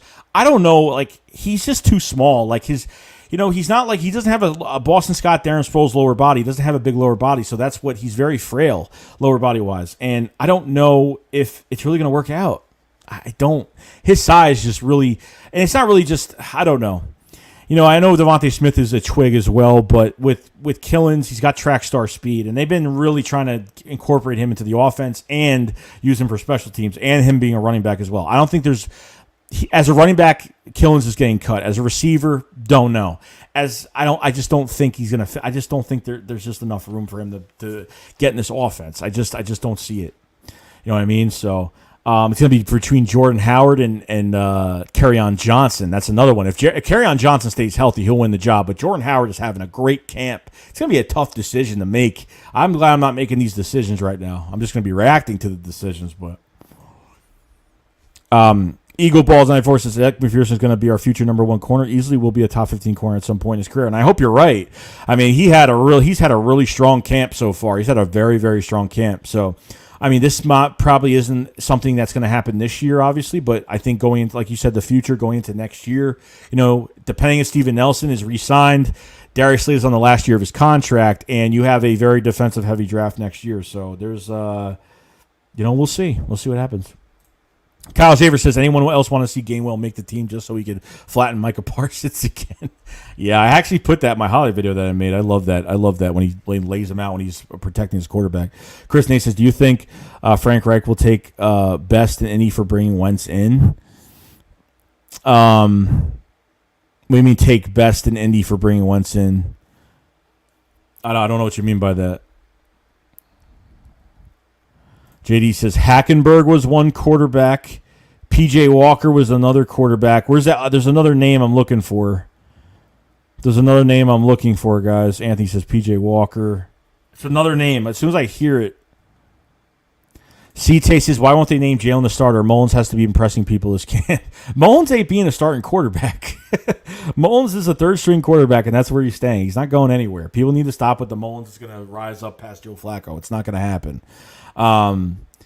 They're not naming a starter for two reasons, either because they're having since OTAs they haven't named a quarterback. It's either they just don't want to announce something because of the season starting, you know what I mean, and they don't want the Atlanta Falcons to know who's starting, who's not starting, and other than that, I don't know. Could be a trade. I don't know. I mean, I think my allergies are crazy, guys. I've been hitting my nose all day. My allergies are my nose is like itching. I don't know why. Joe Serrano says Hackenberg. Dakota Salvi says I feel like out of the all running backs, Karen Johnson has been the most lackluster. I feel like he doesn't offer anything much to the team over the others. He's just a bruiser back with a little bit of elusiveness in his feet. I mean, he's got a lot of experience. I mean, I think he was a top 10 pick at one point. Unfortunately, didn't pan out. Just injured a lot. Really, that's what it really comes down to, health with the squad. So should be interesting though. Torville says Joe Judge should work as a financial advisor because he seems to be good at helping guys retire for the age of 30. I saw that news. I saw that news on the offensive lineman retiring after 3 days of signing. I don't know. I mean, that's what I heard.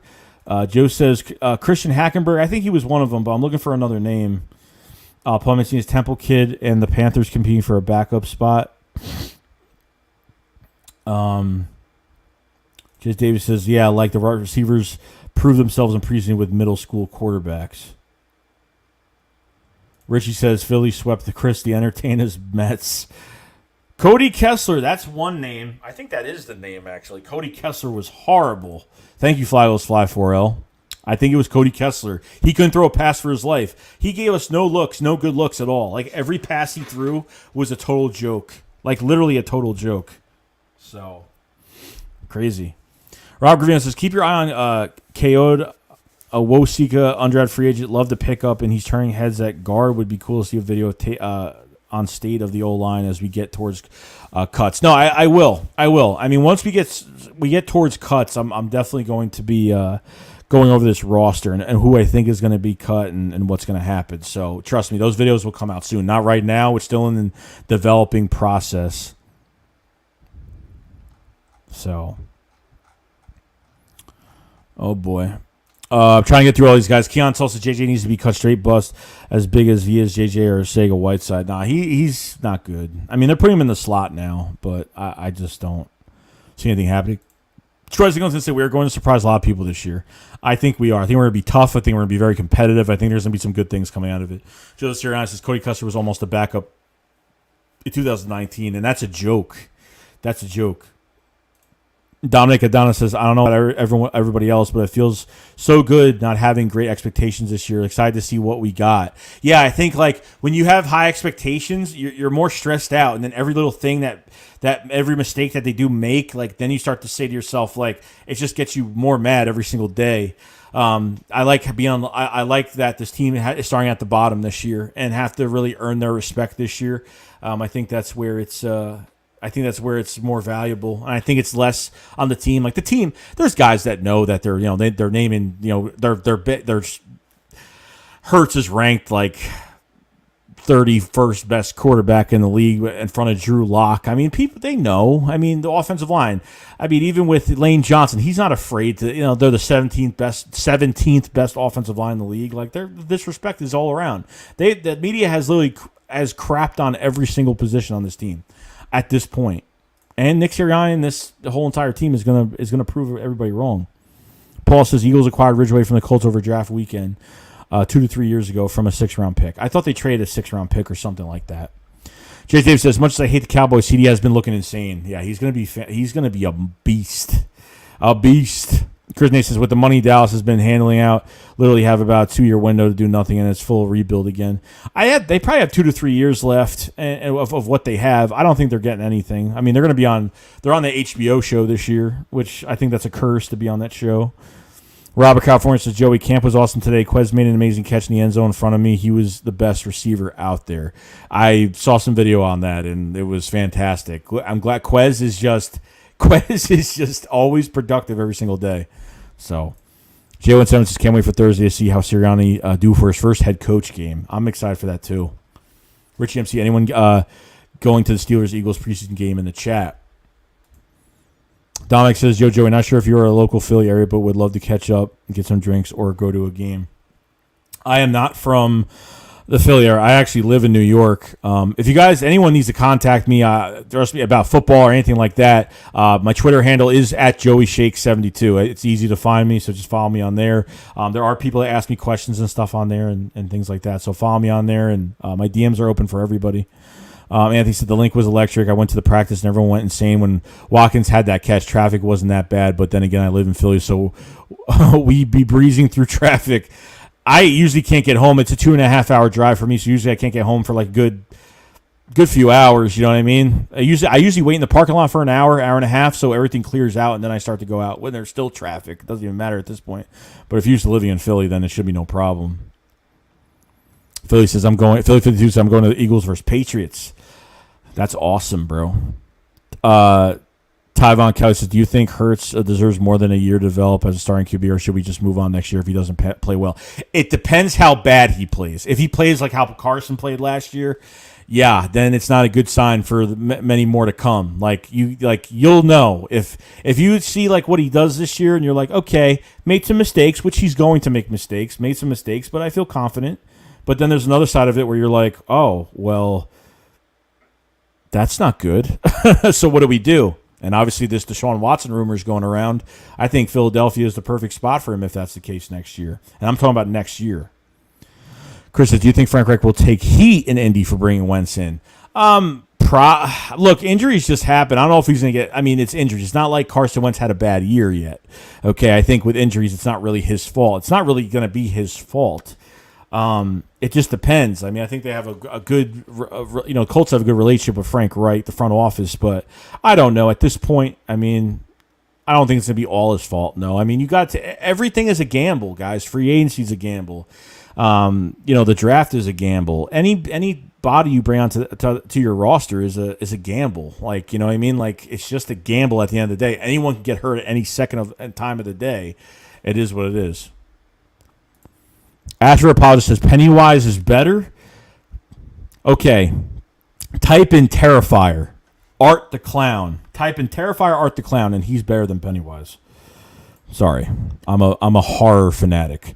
DB Talking Now says, Zach McPherson hype, talk about it. It's good. I mean, look, his instinct, Zach McPherson, his instinct is that he's a ball hawk, which he's been a ball hawk. He always gets his hands on the football. He's getting picks. He's deflecting footballs. He's always in the right. I think he's always in the right position at the right time on the field, which means he's got a high football IQ, which he could read things before he sees them. You know what I mean? So, I love Zach McPherson. I just think it's more down the road type of thing where Zach McPherson gets more of a shot, see what he could do.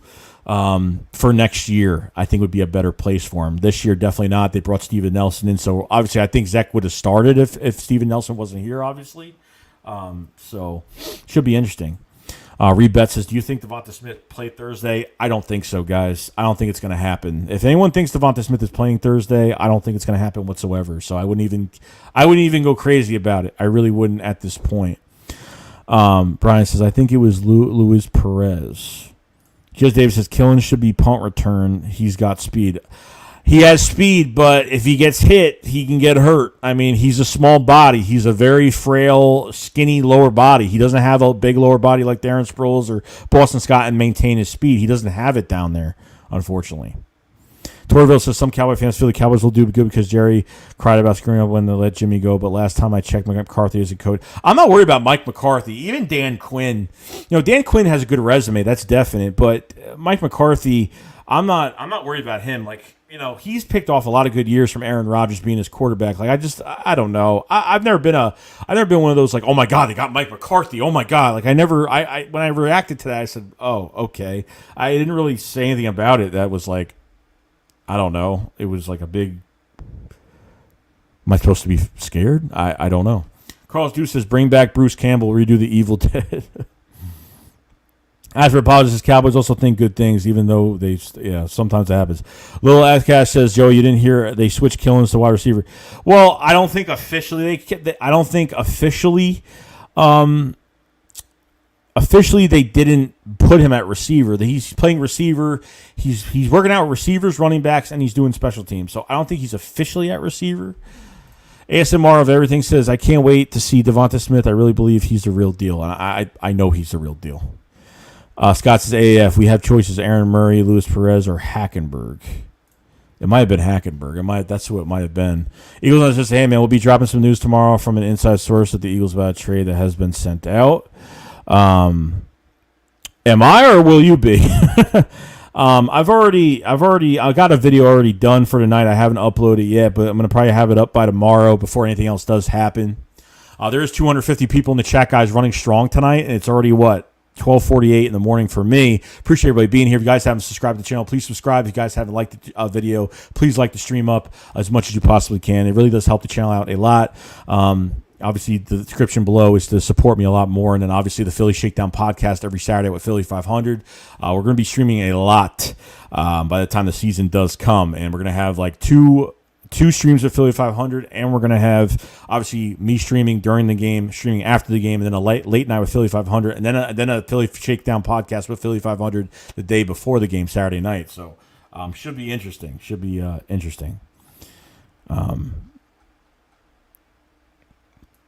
Let me not lose my spot.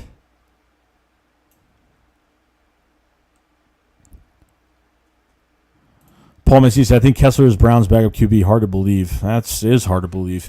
MB says, Hurts not being named starter is pure old school coach thing. Giants coach didn't name Barkley the starter last year during camp. Lil Escott says, Joe, you didn't hear the... Yes, I did. Paul says, Chase Daniel played for 10 years, and I can't throw it further than him. DB talking now says, didn't Vince Young wear number 8? Eagles Balls 94 says Clayton Thorson.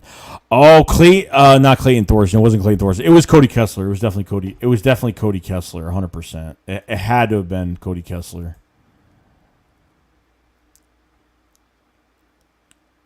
Giovanni Del Valle says, what's up, Joey? Just running in Watkins. Running in Watkins is impressing. He's impressing every single day, man. It's been nuts. Man, Duck, if the Eagles don't get a high enough draft, I think they have to trade up in the draft next year to get Derek Stingley. If he is going to be great, and the Eagles need him. I think they need a corner next year. I think they should go after another pass rusher next year. I don't know if Fletcher Cox is definitely an eye to watch for a trade next year. You free up $16 million in cap space, and if Milton Williams provides some good... I think we're stuck with Javon Hargrave for a few more years, but I think with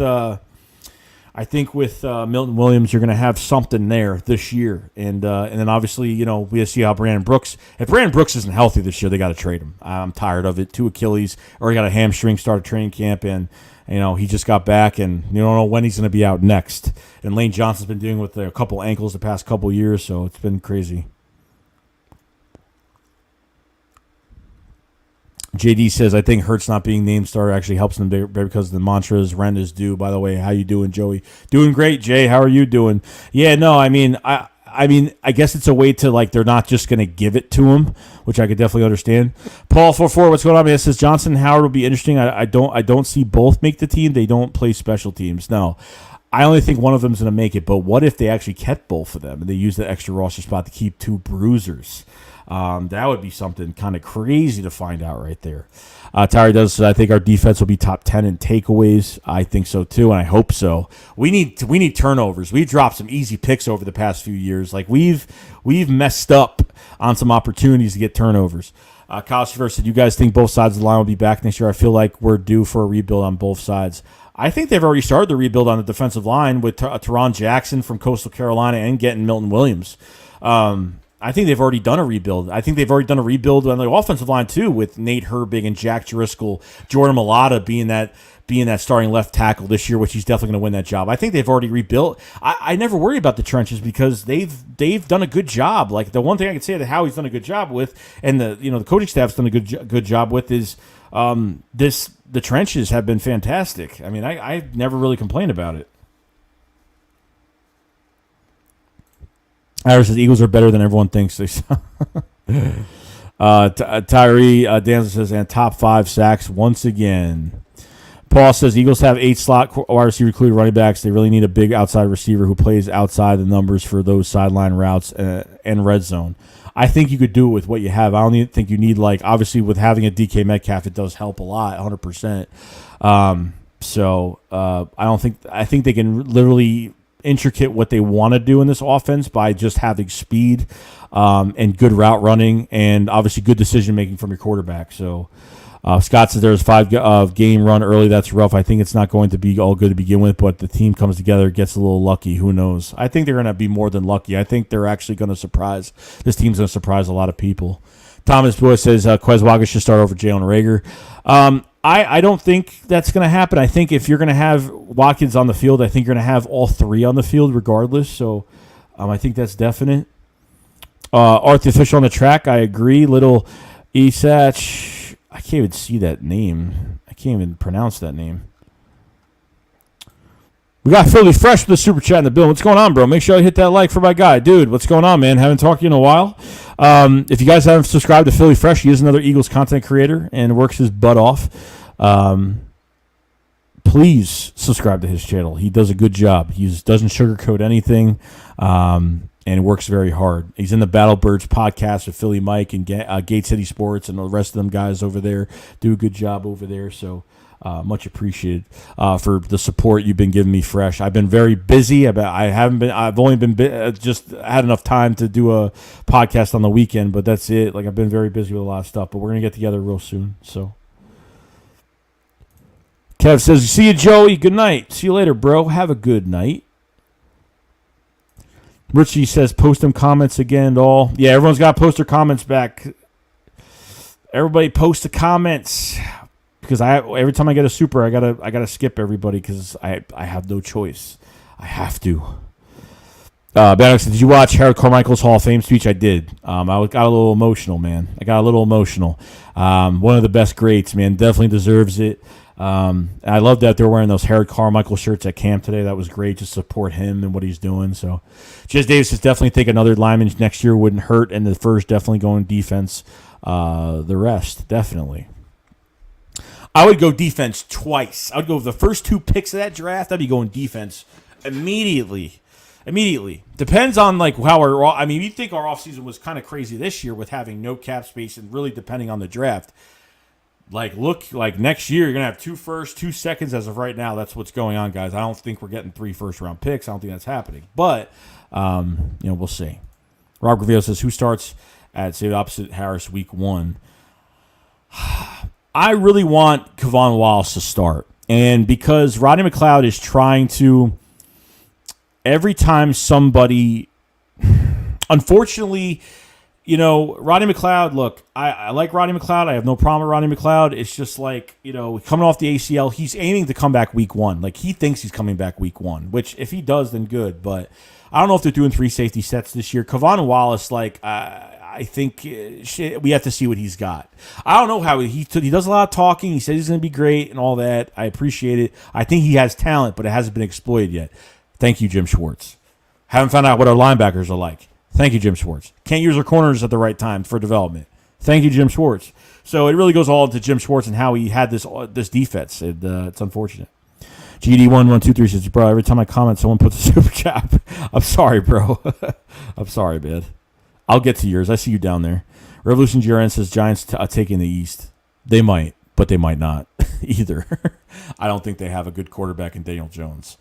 I don't think they have too much of a great offensive line. I don't think they've already got a lot of injuries right now. I don't know what it's going to be like. I mean, I've never seen. I'm a New Yorker. I'm from New York, okay, and Giant fans are coming out of the tunnels right now, and because when you go out in free agency and you spend so much guaranteed money, you act like everything's going to work out because of the names you have on a piece of paper, and that's not true. There's a lot more that goes into it. Than just that. The Giants aren't winning a Super Bowl this year. That's definitely not happening. Do I think their defense? I think their defense played fantastic last year. I think literally their offense just couldn't do enough. I mean, their defense I think definitely was a huge upgrade this year than last year. But I just have not. If your quarterback cannot throw a simple pass, if he's not consistent in the pocket, you don't have a full, strong offensive line. I don't see Daniel Jones is going to mess up games for this team, 100%. Kenny Galladay is already dealing with a hamstring injury. Kenny Galladay is already injury prone as he was becoming a free agent. So I mean, at the end of the day, it's just I'm around Giant fans every single day, even at work, around in public. Like, they're coming out of the woodwork now. Same as the New York Jets. They do the same thing every single year. They come out of the woodwork. Well, the Jets do it every year, which is good. They have a lot of passion. But the Giants, they don't care until something good's happening with the roster. That's it. And he says, I also was able to pick up an autographed Nelson Aguilar poster at the link earlier, too. They're selling Nelson Aguilar autographs? Why? I'm just asking. I mean, good, you got one, but was it like a Super Bowl one, or was it like Keon said, will Zach Ertz be on the team? I don't think he is. I honestly don't think he is. With a $12 million cap hit, you free up $8.5 million if you trade or release him, and they still haven't done it yet. Why? I think they've worked out something to where like they wanted Ertz to work out with the team and be with them, and I think they're trying to build his value right now throughout this offseason a little bit. This way they'll have a chance to at least do something with him. I just don't see him staying here. Dallas Goedert's on a contract year right now. They're working on an extension for Dallas Goedert, which that $16 million could go to with those two restructures that we had in Derek Barnett and Lane Johnson. I don't get why Zach Ertz is. I just don't see it happening. I just don't see it happening. $12 million cap hit. Why? What's the point? You signed Richard Rodgers to be a quality backup, not to start. You know what I mean? And not to be on practice squad. They're gonna be doing double tight end sets this year. They're gonna be mixing up a little bit. So Alexandra Burgo says, you think Sanders will be a workhorse this year, Joey, or a running back committee? I think it'll be a running back committee. I think obviously the rotation will work on the coaches pick the play, and obviously the running back coach picks the running back. I think it'll be kind of the same thing as Deuce when he was here and how he was using the running backs. I think it's going to be pretty much the same example of how we've been doing it. But you're gonna sprinkle in some other players as well as Miles Sanders will be starting with the Rock, obviously, but going to be sprinkling some players around that as well. GD, we're finally at your comment, bro. I'm sorry. So, did you see Cox completely ignore McLean during the presser? McLean is the biggest clown in Philly. So I watched a little bit of it. I didn't watch the whole thing. What was the question that McLean was asking Fletcher Cox? That I don't know. I might just watch it later tonight, but someone just tell me what was he asking. Jock says, can't wait to see Kelly Green 22. It's going to be great. If they do it, if they want to do it. I think Jeffrey Lurie's been wanting to do it. Salim Dixon says, how high is Miles Sanders' ceiling? And if he has a similar season like last season, this year would be the time to move on. Miles Sanders' season last year was not because of himself. It was because of Doug Peterson. He strayed away from the run, using him in the run game. Sometimes they would use him good in a half. Then in the second half, they wouldn't use him. There were some games he barely got like 6 carries. Okay, he would have had a 1,000-yard season last year, 100%. That's not on Miles Sanders. The coaching staff is to blame for Miles Sanders and his production last year because he wasn't put on the field. He wasn't hurt last year, I don't think. Okay, this year's a totally different story. I think he has a very high ceiling. I think he's used for multiple reasons. He's not just running with the football, guys. He's going out for passes. He's in the screen game. He's doing a lot more than we ask him to do. And that the more you know at running back, the more you could do at running back. Instead of just running the ball north and south, east and west. If you could do more than that, you're very valuable to this team. And I think he's very valuable. A guy that could be re-signed in next year or two, and could do some good things and be a franchise running back for this team. But not at every. I wouldn't say a 3-down back, but somebody that's gonna look. I think he's a 3-down back in some cases, just depending. I don't mind. Like, I would love to give him 23 carries a game if that's the case, and then sprinkle some other players in there because I don't want him doing everything on himself. You know what I mean? But you got a lot of depth at that position this year to where are the Eagles going to say, well, we don't want to pay Miles Sanders. He's expendable, and we have a lot of other running backs that we could keep. If Kenneth Gainwell plays really well behind Miles Sanders, might be a thing where Miles Sanders doesn't get re-signed, and they say, we'll just use a running back by committee and just plug in running backs to have good talents and not re-sign running backs. I mean, it really all depends. You know what I mean? Plus, I believe Smith, Fulgham, Reagor, and Watkins are definites for 53 roster. Then one big receiver will be added when cut occur around the NFL, probably from the Chargers, Colts rosters. Do it out familiar. I don't know. I mean, it could happen. I mean, the waiver wire is going to be important too because the Eagles could pick up a player through waivers that's highly productive that another team couldn't keep on the roster. So that's another thing. That's another way the Eagles can get a good player in return that way. DB Talk announced that why not bring in Malik Hooker for depth looks. Malik Hooker is a Cowboy now. He just signed with the Cowboys like a couple weeks ago. Malik Hooker is now a Dallas Cowboy. So coming off of an ACL injury last year. So Grant Slezik says, what's the best position to watch players develop?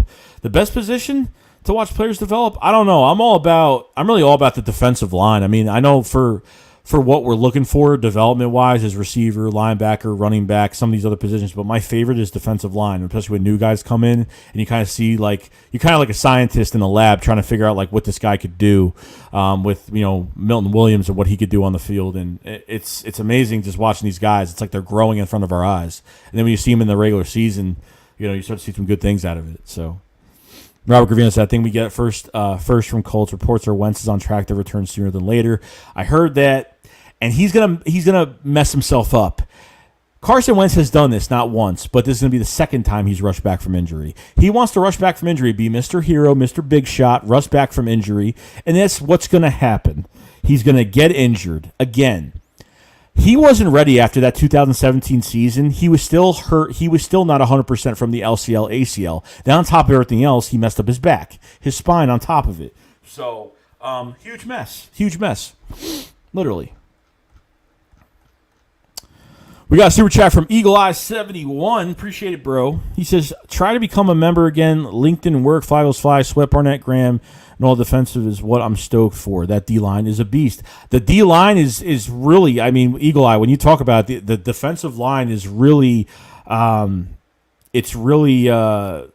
it's the most productive unit in camp.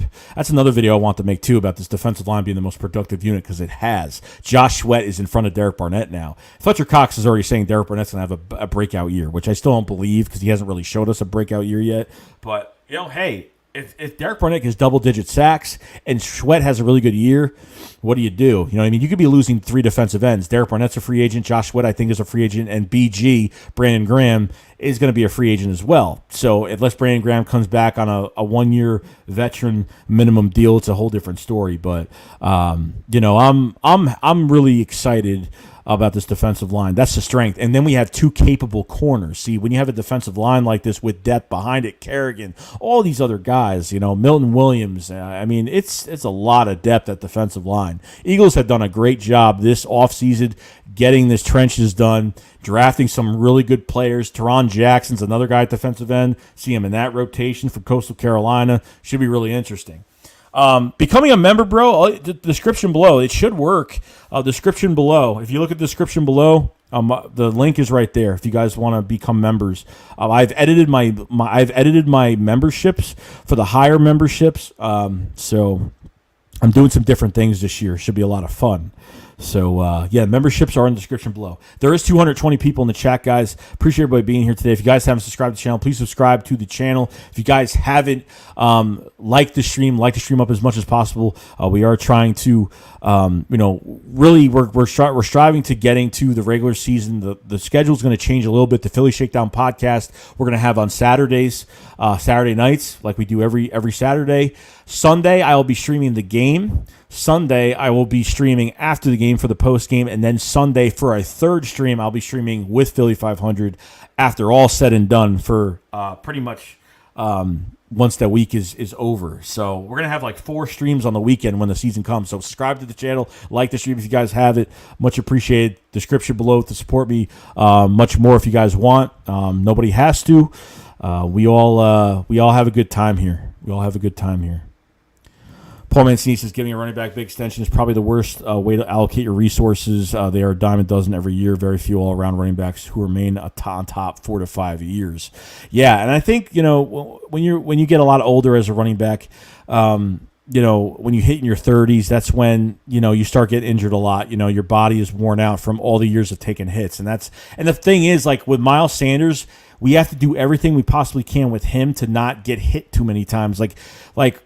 If Miles can make guys miss a lot, you'll have a longer career in his play style. You'll have a longer career. When you're a bruiser back in the league, you have a very short career. Sometimes a longer one. You never know. Just depends how you run with the football. You know what I mean? So interesting though. Scott says Wentz will never play 70% snaps. His ego is too big, and that's definitely true. He's definitely going to mess himself up. This is why he's never going to be able to stand on 2 feet in the NFL. I mean, that's definite. Eagles Clip said, would you want Alshon Jeffrey back for... No. I would not. I would just not get either one of them. If Larry doesn't want to come here, do not bring anybody in. I don't want anybody here. This wide receiver group is hungry. Placing a veteran in here, yeah, it's cool. But at the same time, it's not... Let these guys just create... Let these guys have fun and be hungry and go out and just get it. And play for their quarterback in Jalen Hurts. Let them just get it. You know what I mean? C-Tay says, hope Kavon steps up. Love to see him develop into a Malcolm Jenkins type role. I mean, look, in Clemson, Kavon Wallace played multiple positions. I'm looking for Jacoby Stevens to turn into that role in a future, like at least probably next year, hopefully, as a hybrid linebacker / safety. But Kavon Wallace has played corner and safety, so I would love that to happen. When you have a guy who can move around the field like that, like you did with Malcolm Jenkins, you're set for a long time. We need to see more. I need to see what he does at his normal spot first before anything. Richie MC said, Joey said, who was supposed to be the guest? It's a secret. No. I wanted to get Philly 500 on here. I just wanted to come on here for an hour or two, and then I want Philly 500. I just sent him an invite because he wanted to jump in for a little bit and just talk about what happened today or whatever. I know you guys were in his stream earlier this morning. I know he was doing a watch along with the training camp and stuff. And he says, saw Aguilar autograph poster, and it was the best option available, so I grabbed it into the ASAP. Plus, I could use the addition of my collection and did help with the Super Bowl. That was another. Of course, man. I mean, Aguilar's third year was just, and most receivers are not good. Like, most receivers that get drafted aren't good until, like, their third year. Some guys are. It just depends who it is. When you have those receivers that are high draft picks, some of them don't work out to the third year of their careers. And when Mike Rowe became wide receiver coach, man, he turned his career around. I mean, then he went to the Raiders. He played bad in 2019, let's say that. He went back to his normal routine, and then 2020 he went to the Raiders and balled out on not even an $850,000 contract for the year. I mean, now he's getting some good money from the Patriots, so he's starting receiver. We're going to see him. We're facing the Patriots in preseason, I think, and I think we're practicing with them. So we're going to be seeing Nelson Aguilar. So see how he's doing. Never hated Aguilar. He helped us win. He balled his butt off. So Eagles Flip says, because Golden Tate is already possessed from playing with the Giants. Golden Tate, man, that was a guy that literally was used on third down. Give up a third-round pick for Golden Tate. Where did that bring us? Absolutely nowhere. Damian Remy says Jordan Howard looks great. He does. He lost some weight. Looks more bulked up. That's definite. Paul says no Alshon, who is still on the books for $9 million dead money for 2020. That's what I'm saying. Like, we're still owing these guys, buddy. Ben Duck says, do you think there's a chance that the Eagles trade for Chandler Jones? I'm thinking third and Zach Ertz. I know Slay has been trying to recruit him. I saw that before. Slay has been trying to recruit Chandler Jones. I don't think it's going to happen, so I wouldn't even put too much into it, really. I wouldn't put too much into it. Jesse Davis says Larry Fitz was almost traded to the Eagles in 2008. I remember that day. As Burgo says, even if Ertz stays, I think Goddard will be tight end one and go two guy in the red zone. I think he'll break out. Yeah, I think Goddard's going to do a good job. His blocking is almost elite. Red zone, he's a big body. He's like a possession receiver out there. So Goddard's going to have a good year. Robert Green says we don't need an overpriced. We don't need anybody else, guys. Like, I really don't think we don't need anybody else. DB talking now says Ertz in a second to Jacksonville for Miles Jack. I love Miles Jack. Miles Jack's a good player. Like Miles Jack a lot. Paul Mancini says running back room Sanders, Howard, Scott, Gainwell with Huntley and outside chance he'll play special teams. Gainwell will be redshirted, won't see much playing time in 21 and will be deactivated. Could happen. I have a lot of trust in Gainwell this year. Scott said, Robert, I'm just going to pass on explaining. I'm just my opinion. Chris Day says, here's a question. What would you rather have Daniel Jones or Fitzpatrick for the next 3 years? Giant fans going to be mad. The answer, Fitzpatrick most likely. DB talking out said it was a long-term mistake to bring Alshon. Look, at the time when I think we're looking at it now as a bad signing. Guys, like, he did really well. Okay, when we gave him that 4 year, so he signed here for like $8 million for the year because he wanted to play with Carson Wentz and make him an MVP. Okay, we won the Super Bowl. We literally signed Alshon at the time when he was hot. We gave that 4 year extension fully guaranteed to him because he was hot. He was playing hot. Okay, I don't mean the sexual way. I'm meaning he was playing good football. Pause. Okay. That's the reason why. Looking back at it now, he couldn't get on the field for 2 seconds without getting injured. So, Paul says draft running back every 3 years in the third round, and we were good to go. Seems like it's working, right? Damian Ramsey says, hit join to be a member. Be a member of the Shake Squad Army today, guys. Hit the join button or go down the description below. DB talking now said it was good for 1 year. Expect anything more as hogwash. He had same issues with Bears. Yeah, he had the same issues with Bears. And then the year before we traded for him, he had that I guess he did like the, I don't know, he was putting stuff into his body. He ended up getting suspended, and that was by the trade deadline. We were going to trade for Alshon Jeffrey. Never happened, and I was glad we stayed away from it. It was a mistake bringing Alshon, bring him and brought us a Super Bowl. No mistake at all. When people look at it, they're like, it was a bad. The first signing was good. The second signing was bad. Obviously, it was good at the time, but it was bad. It's bad now. Paul says Jacoby Stevens will not make 53-man roster, but be on the practice squad along with fellow draft pick Patrick Johnson, probably most likely. Eagles Clip says, isn't this JJ's third year? Yeah, unfortunately it is.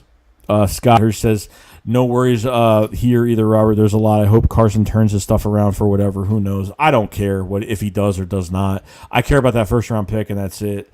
Wish him luck, but I don't give him any respect for the mentality he had here and how he gave up on this team so easily. I don't care how he was treated. I don't care about anything. I do not care because you know what? At the end of the day, you're getting paid a lot of money. Okay, you got your teammates that back you up. You have the fan base. You have kids that buy your jersey. You have fans that buy your jersey. You know what I mean? I don't want to hear like, you're just out of Philadelphia because you got benched. You know what? Guys get benched. It happens. You have a bad rut in your career. It happens. Sometimes it happens in people's careers. Sometimes it doesn't. But to act like that was just totally unacceptable. This coaching staff was brought in to help develop these younger players. We don't need to bring a coach-type player like Larry Fitz. I'm not into bringing a veteran receiver. Anthony says Wentz is Mr. Glass. Robert says that's being a first round and the second would make the world a different. Oh, yeah, definitely 3 first-round picks. Oh, my God, yes, it would. But, hey, if he wants to get back early and if he actually plays all those snaps and competes with the Tennessee Titans in that division, I guess I'll be kind of happy, I guess. Paul said, what players who were on the Eagles or in the NFL last year who will not make the 53-man roster? On last year, what players who were on the Eagles or in the NFL last year who will not make the 53-man roster? I mean, at this point, guys, like I think we have depth for the offensive line, running backs. I think you're only keep 3 or 4 running backs. It could take Elijah Holyfield's gone, Killen's gone, between Jordan Howard and Kerryon Johnson gone. There's a lot there. I mean, the linebackers is a total mystery to me. I mean, I think it's going to be Eric Wilson, Alex Singleton, and hopefully Davion Taylor maybe. I don't know. Be the Sam. I'm not really sure. So it really all depends. There's a lot of the competition. We'll see after Thursday how this team is doing. Flayable said, what do you think about Jaguars putting C.J. Henderson on the trade block with Slay getting old and Nelson on a 1-year deal? I mean, look, they could. It's a good trade. I mean, the guy's only on a first year of his rookie contract. I mean, is after a year of his rookie contract. So at this point, Eagles should maybe take a shot. They have the most draft capital in the league, so they should at least try to take a shot. Scott Hirsch says Goddard blocks better and has more downfield. I love Dallas Goddard's blocking is great. Jason Young text 500 so he can come on and make us laugh. I already did. He's out. He's not home right now, so he's not home. He's out. He's out right now. Scott says, come on, Joey. Alshon dropped a lot of balls.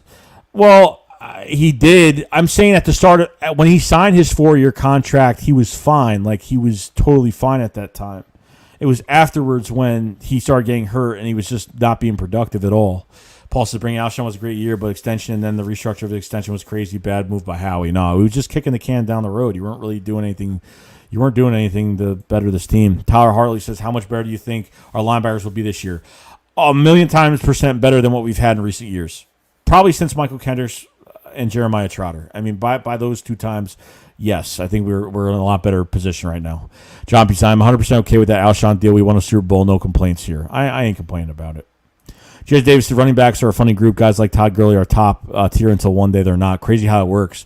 Yeah, even the running back from Atlanta as well. Some of these top running backs that just just injured, downfall, couldn't do anything the rest of their years, and have to go to other teams. Paul Mancini says linebacker will be much better coaching the scheme, not studs, but better than we seen in recent seasons, which I just said, which is crazy. And he said, generally believe once Mike Groh took over, crowd went downhill for our wide receiver. I don't know what I thought our 2018 season was better than 2020, obviously. I mean, when Mike Groh took over as offensive coordinator, I didn't think it was horrible. I mean, at the time it was horrible, but we thought that looked bad. We still got into the playoffs. We were one catch away from literally almost getting back into the Super Bowl. We would have faced the Rams, beat them, and probably faced the Patriots again in 2018. I mean, they could have went back to the Super Bowl. They could have went back. And unfortunately, Mike Groh being a coordinator wasn't great. Didn't know how to use Golden Tate. We traded Golden Tate for a 3rd-round pick. Wasn't a big fan of that at all. We used him as a 3rd-down receiver. Like, why? That made no sense to me. So at this point, it was a waste of a pick. It was just a total waste of a pick. And then on top of everything else, Doug with Press Taylor and Rich Sangarelli and all these other guys that we've had in this coaching circle last year was horrible. So it kind of made Mike Groh look like Mike Groh roses right now. Literally, it made him look really good. So.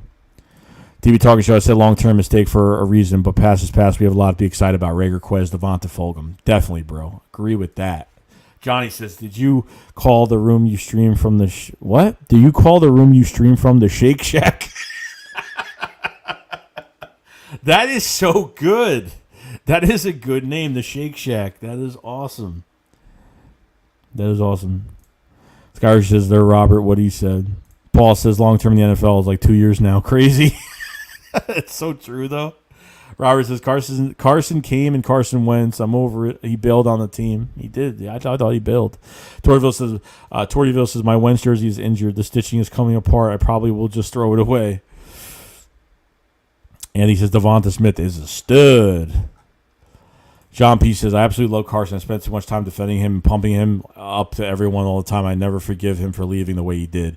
Me neither. I used to pump him up. I used to just have this false hope for him every single year that he would get better, and he just never got better. Never just gave himself time to heal himself and always had to be the hero. And when he was hurt during games, he didn't want to come out of the game. And if he went out of the game, he went out of the game for one play. And when he wasn't ready to come back into a game, that's what really made me angry about him. Very selfish in a lot of ways. DB Talking Show, I would trade Boston Scott for C.J. Henderson. I don't think they would even take Boston Scott. I'm not even sure. Paul 44 says, Wentz quit on us. I only want him to get enough snaps to us that first. That's it, bro. A Big Crazy says, if we did get Anderson, who would start where at cornerback? I don't know. That I don't know. I don't know if Nelson could play as a nickel. Not really. He's an outside corner, so this would be more. I mean, the thing is, like, it's really all about what the player wants, and that's if the Steelers want to put him. If they want to put him in a good position. Oh, not the Steelers. If the I forgot what team Henderson was on, but when they put him into a good position to win football games, I don't know if they're really taking the respect aspect from Henderson, saying, "Hey, where do you want to go?" Are you looking to be a starter? That's what you're looking for, obviously. Like, he wants to start, so, just depends. Edwin Solano says, we need our picks to fix our O-line. Portfor says, I spelled quit wrong. You're good, bro. Torvald says the Cowboys shouldn't have given Zeke that big contract. I don't like paying running backs that much money. That's a lot of money. Paul said the Eagles were to get C.J. Henderson, then you move Steven Nelson inside the slot, which is a natural position where he's best at. I don't know if he's. I don't think he's best at that position. He's been playing outside corner for a while. I don't know if that's not his natural position. He's played outside for a lot of years. Bannock says, did you know that 2013, I believe Frank Gore almost signed with the Eagles that then backed out? Yeah, and LaShawn McCoy called Frank Gore and said, don't go there, and it happened. I remember, dude, that's so crazy how I remember that, right? That's crazy. Reggie Dempsey said, 500 out Peyton, the town red, a modern-day Jay Gatsby. Paul says, then they signed DeMarco Murray to a big deal. Oh, God, that offense with Sam Bradford was... I paid over $500 to go to that Cowboys. The first Cowboys-Eagles game was in Philly, and I went there. I spent over $500 on 2 tickets. I spent almost $1,000 on that whole day, and that team played so bad. Like, it was just so bad. Like, after that when the Redskins got into the playoffs, that last game when Murray fumbled the ball and like they scored in the end zone, like the nightmare had to end. And then Doug came in and got rid of. He was able to get rid of Kiko Alonso and Byron Max. Like, they dumped all these contracts. Like I don't know how they dumped all those contracts back in that time. That was crazy. Like, they dumped Byron Maxwell's contract. They dumped Kiko Alonso to Miami. Both of them to Miami. But DeMarco Murray went to the Titans. I mean, Sam Bradford just got. I forgot what happened to Sam. Didn't we trade Sam to the Vikings? I think. Did we trade him to the Vikings? I forgot what would happen. God, it was so long ago. Such a nightmare, though. You know? John P. says, I'm thinking of that horrific, shady Kiko deal. I was depressed for probably 4 days when that happened. I was depressed. I was coming down the stairs with my phone, and I saw it, and it said breaking news. And I think a notification popped up on my phone that said breaking news, LaShawn McCoy, TRAD, and it was cut off. And I was like, oh, my God, they traded LaShawn McCoy. Don't even tell me that. I mean, it was crazy. Jay says, Frank Gore, greatest Eagle of all time. Jay Jones says, say it, don't frown it. It's Philly. Don't say it, don't frown it. It's the Philly shakedown. Robert says, get them a sponsor. Get them to sponsor. And he said, the media says Hurts can't throw, but I'm pretty sure I saw him throw a 50-yard bomb earlier. Yeah, it's unfortunate, right? The media says. Jay says, up until the home Cowboys game last year, I was a huge Wentz stan. He let us down after so much promise. Scott says, linebacker talk, could we upgrade out of Dallas? They have a bit of an overload. Why did I say overlord? Paul said, I bet Jerry Jones regrets not locking up Dak Prescott instead of signing Zeke and waiting 2 years later to sign Prescott and double the money. Yeah, definitely.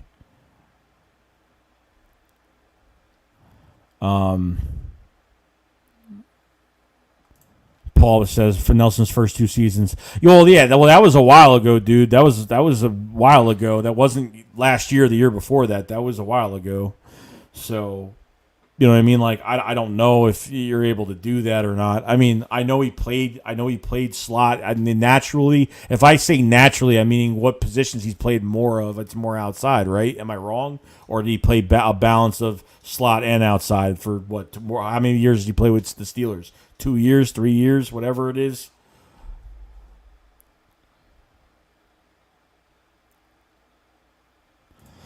Edwin Solano says, bro, when Peterson sat Fulgham down, their season went down the gutter. Wentz was going to start a winning streak. My blame goes to Doug Peterson. It goes to everybody. You can't just blame one person. You got to blame everybody. You have to. Like, if you're not going to let Travis Fulgham back onto the field, then obviously there's other ways you could make it. I mean, Carson couldn't even throw. Carson was overweight. Carson was forced to be a pocket passer. Carson gained 35 pounds and went into a Nick Foles system, a Nick Foles RPO system offense, and couldn't do it. That's not Carson's strength. Carson's strength is outside the pocket, extending plays, and being more of, just moving around a little bit. So I don't think they did the right thing by him either. But Carson, could have played a little bit better than what he did. So I'm saying 30 pounds, bro, because he looked like a fat slob last year. So that's what I'm saying. That's what I'm saying. Torres, I'll never forget DeMarco Murray doing a QB slide down on the run play to the left. That was the most pathetic play. I remember that. Eagles say, bro, I knew he would draft the Hurts. Wentz was gone, but it's nice that I don't have to defend Wentz anymore. Now with Hurts, I could just say he only started 4 games. Let's see. We're going to find out. Jay Davis said 2015, they hyped the Eagles up so much. I remember when people were reading this schedule going, I see a loss. I don't see a loss. Oh, well, yeah, that hype video they made, it was like that was supposed to. I thought they were going to win a Super Bowl that year. Like I wasn't thinking straight, obviously, but I was a lot younger at that time, in 2015. But yeah, I thought they were going to win a Super Bowl that year. I thought they had a Super Bowl caliber team because look what they did. Like in preseason, they beat the Packers. It was like like Bradford was playing so well. It just got to the point where it was just being like, what are we watching here? Robert said, I'm still shocked we got a first-round pick for Bradford. Yeah, Teddy Bridgewater went down, and I don't know. We got real lucky with that. Bandook said, I know our running back room is stacked, but I want Shady McCoy back, and he is a free agent. So, no. We're done. Howie, before drafting Miles Sanders, you know how many times Howie Roseman was trying to pry LaShawn McCoy off of the Buffalo Bills roster? For like 3 years, 2 to 3 years. They never gave him up. Never gave him up. He tried. Then we got Miles Sanders, and that was the end of it. So, but Philly Jim, what's going on? So I hope we get a chance to see these guys play some snaps at least a little bit against it. I'm hoping Jalen Hurts is in for a whole half. There's no way Jalen Hurts is only playing for a series. You can't. You can't do it. It's not enough. It's not enough. Got to play for a whole half. Let him play for a whole entire half. He has to. And just see what he has to work around. Obviously, you're not going to keep I don't know if you're going to keep every starter in for a whole half, but at least keep him in for a whole half. Make sure he's not getting hit too much and get some good protection for him and, kind of move these receivers around a little bit. Devontae Smith isn't playing, obviously. John Hightower is probably not going to play either, so I just give him more time. You know what I mean? We have been streaming for 2 hours, 11 minutes, guys. There's 208 people in the chat, 209 people in the chat. If you guys haven't subscribed to the channel, please subscribe. If you guys haven't liked the stream, like the stream up before you leave today. Much appreciated. We're going to go for a couple more minutes. If you guys haven't, check out the Philly Shakedown podcast every Saturday at 9 p.m. Eastern. We'll be streaming on Philly 500's channel on Saturday. Now, for the preseason game Thursday, I'm trying to stream that. I'm having some issues with some buying Game Pass and some other things that have happened. I don't know what's going on because I hate DirecTV, and it annoys me. So we're doing a lot more now.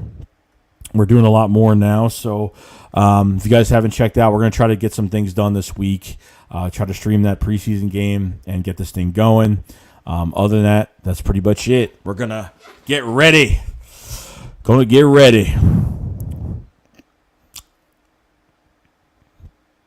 Carlton Roberts says, how open practice went tonight, bro? Went good. I wasn't there. I wish I was. But, see, the other open practices the past few years, they were always early. And when it was really hot out, it was at 7 o'clock at night, which wasn't bad. Like, at least you're not in the blazing sun all day. When I went a few years ago, I didn't even last 2 hours sitting there because it was so hot. I was dripping water, literally. It was bad.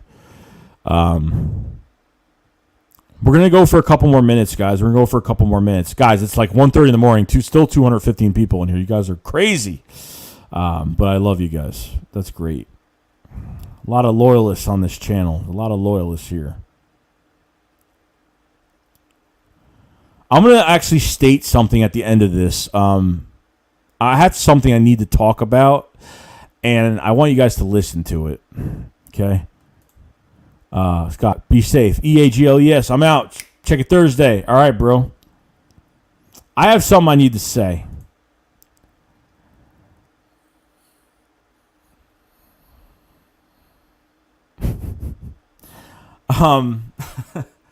So, there are people out there that, the reason I'm on YouTube is so I get close to the Eagles fans and to. This is going to be like my closing statement of this stream, and I'm gone. I'm out. Then you don't have to listen to me anymore tonight. No, I'm good. There are people out there that, this YouTube stuff is great. I've enjoyed it for the past 6.5 years. I love it. The problem that I've had was there's always some type of competition. And I'm not on here to try to be the best. I'm not on here to, I don't know. I'm not on here to take the crown, whatever you want to call it, whatever it is, because I'm really not. But there are people out there that, don't respect other people, and that's fine, but when people have, it's hard for me to even talk about it. It's hard. It's not really hard, but I'm just trying to word it the right way so it doesn't sound weird. It's like the person. It's like you walk into a store, right? You walk into a store and just say you're not wearing your mask. You walk into a store, you're not wearing a mask. You don't have to wear one if you don't want to or something. You walk into, you don't have a mask, and somebody has to complain that you're not wearing one. And then you just want people to mind their own business. There's people out there that really need to mind their own business. If you're already self-sufficient and you're fine and you think the world of yourself, that's all good. But to talk about other people,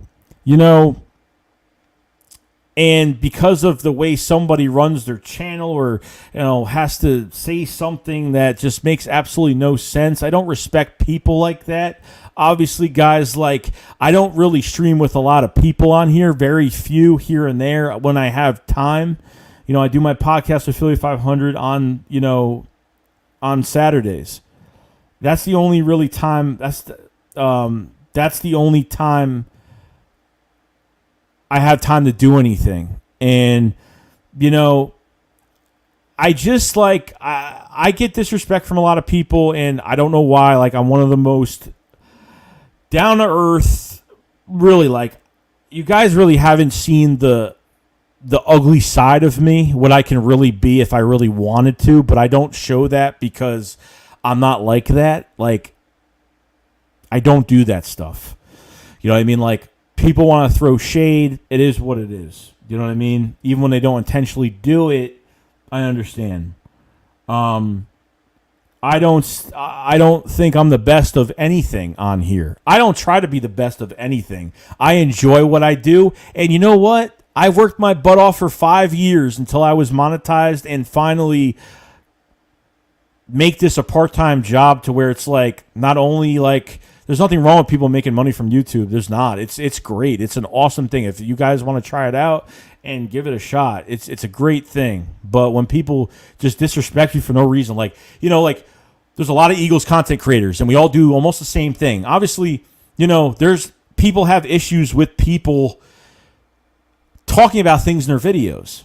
Everybody just think of every content creator is like a different ice cream flavor. Everyone has a different flavor to their content, okay? We're all part of Baskin-Robbins, but we all have a different flavor to choose from, okay? We all have something different. We bring something different to the table, okay? I'm not the most entertaining guy, okay? Let's get that straight. I'm just very truthful and very straight up, and I'm not here to cater to my audience. I'm here for myself to just give out news. You know what I mean? I don't listen to anybody else but myself. I don't let anyone control me on here. I don't let my comment section control me on here like I used to a long time ago. When I was just didn't know what I was doing on here in the first place. So I wish all content creators were like Cyclone said, created equal, but it's not. It's all about competition. It's all about who's the best. It's all about, that's what it's all about. This is why I don't stream with a lot of guys. So there's guys out there I don't stream with. Okay, because I don't want to deal with it. I'd rather either stream by myself. Hey, here's the thing, guys. If someone cares that much of what someone's doing, you're obviously that people are going on other people's videos and seeing what they're putting out, and they're not agreeing what they're putting out. When you already have a self-sufficient channel, Okay, if you have a self-sufficient channel and you're just going on everyone, and then you have to state something in a video and say that, oh, I don't agree with this, and these Eagle fans are putting this stuff out, and they don't know what to put out, and I don't do that stuff. Well, good for you. You don't do that stuff. That's fantastic. I'm happy for you. Okay, I don't like cocky, egotistical YouTubers. Okay, I don't fight on YouTube. I don't use my foundation to attack other people. I don't do that. It's unfortunate. So it's wrong. That's why I don't stream with those people, because I don't want to involve myself in a fake relationship. Just because me and someone else agree on we like the Eagles and we like the same team, it doesn't mean that we have to do something together. It doesn't mean that we have to stream together because we like the same team. There's just some people you just get a bad vibe. You know, like that one guy you're like, I'll be at fingertips reach with that guy, but that's as far as I'm going. And that's how I feel sometimes. I feel like I get taken advantage of a lot. And, you know, it's more of like, no, I don't want to be your friend. I want to just take advantage of you. And that's one of the worst things you could do to somebody. You know what I mean? It's one of the worst things you could do to somebody. You know what I mean? So, you know, I was going to talk about it on a separate video. I said, you know what? There's no point. You know, if people are here at the end, if people reach the end of the stream and hear this, then it is what it is. But, you know, it's just the disrespect is ridiculous. You know what I mean? Like, I only watch a few YouTubers, guys. Like, I can't go on everybody's channels. I try to support everybody as much as I possibly can. I go on other channels in their live chats and I type stuff, and I try to get in there and try to support and try to, you know, send some super chats. I try to do as much as I possibly can every day whenever people are streaming. But I can't watch everybody every day. I watch very few people when I have time, but there are a few people I do watch. There are some guys I'm not even subscribed to because I don't care what they do, because I know they don't care what I do, but sometimes they do. So when I hear certain things that happen, I have to get messages from people, and then obviously seeing the evidence of things that are being talked about me, not really saying my name, but at the same time I know they mean me and a couple other people, or, you know, I'm not going to say what it is or who said it, but it's ridiculous. You know what I mean? And people need to give respect. In this time of this world right now, there's no respect going around this world right now. And I don't watch news. I don't care. I don't watch TV barely. Like, I don't care. Like, I live my life every day. I make my videos. I get up and I live my life. I don't look on other people's channels, what they're saying, what this guy's saying, what that guy. You know, everyone has their own opinion about stuff. I don't care. Like, there's people out there that hate Jalen Hurts. That's fine. It doesn't matter. I still respect their decision. I love Jalen Hurts. Totally different story. It's just it's unfortunate that people have to act like this. No respect. I will never ever talk to anybody on here that I know gives me disrespect, and, you know, it is what it is. I have to get used to, the more you grow on here, the more people are going to hate you, and that's just the way it is. That's just how it goes. You know what I mean? Philly 500 is a perfect example of a best friend. Like, me and Philly 500, we don't just talk football. Like, we're best friends. We voice text each other on iPhone all day. After we stream, we text for probably 4 or 5 hours about random stuff, football, life, everything. Me and 500 are like the best friends. So some people are like, oh, you guys just do a stream and that's it. No, we're very good friends off of this. You know, and that's why we decided to do this Philly Shakedown podcast, because we said, why not? You know what I mean? Why not do it? You know? It was a good decision, and it was good for both of us, and it gives us a break on, you know, always looking forward to it every week, you know, making you guys miss us doing it together. You know, we don't want to do it too much. Obviously, during the season, it's going to be a little bit more, obviously, because of the games and stuff like that. But, you know, it is what it is. It is.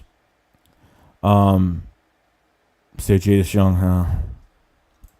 Sal says this world's full of people who don't tell you how to live your life. It's sickening. Live your life and respect other people's way of life, even if you don't agree with it. Jay Young said, we love you. You're not like that, but no, I mean, we live you all the heart. Appreciate it, bro. Love you all the heart. Appreciate it, man. No, I do. I appreciate it. Really do. I don't know how to say it in another way, really. You know what I mean? I don't even know how to say it in any other way. Well said. You know what I mean? I'm not into look, guys, when I first started YouTube, I was in the trash talking circle, which was like a stupid group that people used to go. It's just to trash talk other fans of other content creators. And I don't respect that anymore. I used to do it. I did it like my first 2 years of being on YouTube, but it was just a total joke. You know what I mean? So I ended up getting out of retail. I started putting in more work into this channel. I ended up getting another job. I did retail for like 8-9 years. I got out of that. I got another job. I put more time into this YouTube stuff, and here we are. You know what I mean? So I love it every day, but I don't need to be like and the thing is, I can't get away from all the rumors of things that are said about me because people message me and people care. So they message me and say, yo, there's something going on. You need to check this out. And I read it, or I listen to it, read it, whatever. And I'm just like, it's not, I had an incident last year or early this year that happened and it wasn't great. And I don't, it is what it is. But we got some really good things coming up on the channel soon, guys. We have some good things. The Philly Shakedown is another great thing with me and Philly 500. Fantastic. And we have stuff going on here. So we'll be streaming the game Thursday. I just want to kind of just put my, I'm not going to say what it is or who it is or whatnot, but you know what? You guys will probably be surprised. You guys might not be surprised. I don't know. You guys might be surprised on who it is. But, it is what it is. I'm not about that type of stuff on YouTube. I'm not about attacking people on YouTube and trying to tell people how to do their content. Like, you know what? What right do I have to tell somebody how to do their content? It's like it's supposed to be like someone's complaining about their content, being different than mine, and the way they do their content is not right. It's their channel. They could do whatever they want. It's someone else's channel. They could do whatever they want with their channel. You do what you want with your channel. I do whatever I want with my channel. Everyone can do whatever they want with their channels. Period. But I'm not gonna get into like this YouTube beef or like some nonsense stuff that it's not gonna help either side whatsoever. You know what I mean? So it is what it is, but that's just what it's gone to. But I just want to talk about that real quick. Just want to get that off my chest. But I know you guys, I care about you guys. You know that. I love when you guys ask questions. And this channel has grown a lot, and I'm proud of it. I don't give myself too much credit. I'm not the type of guy that gives myself too much credit on things because my self-esteem has always been bad for years. I mean, it's better now, but a long time ago, I never really had that self-esteem to do anything or put my mind. I always put my mind to stuff, but it's just, sometimes things are hard, you know what I mean? And, you don't know how good it could actually be until it actually happens. So other than that, guys, that's pretty much it. Love you guys. Sorry. It was a quick therapy session, but, nothing will hurt me ever on here. Trust me. I just keep on grinding every single day and not care what anybody else says. But hey, it is what it is. How is that held for review? Hearts are held for review? That's weird. You just put a whole bunch of Jade. You just put a whole bunch of hearts and said held for review. Why? That's weird. YouTube is horrible. All right, that's all I'm gonna say, guys. All right, guys. You guys have a great night. We're gonna have another video. I think by tomorrow morning. I might actually not. I might just wait till tomorrow to upload. I'm gonna wait till tomorrow to upload another video for tomorrow. And then we'll have, obviously, our training camp notes for tomorrow and what's going on. So other than that, guys, that's pretty much it. You guys have a fantastic night. Thank you for the respect. Thank you for the love. And thank you for watching my videos, liking my channel, buying memberships, sending super chats, all that stuff. Subscribe to the channel, like the video, like the stream before you leave, guys. I do appreciate it. And we cover the Eagles every single day, all year round. So, guys, appreciate you sticking by me. It means the world to me. I just want to say it. I know I don't say it enough, but very grateful because without you guys, this channel would be absolutely nothing. So, love all of you, and I'll see you guys later. Peace out, guys.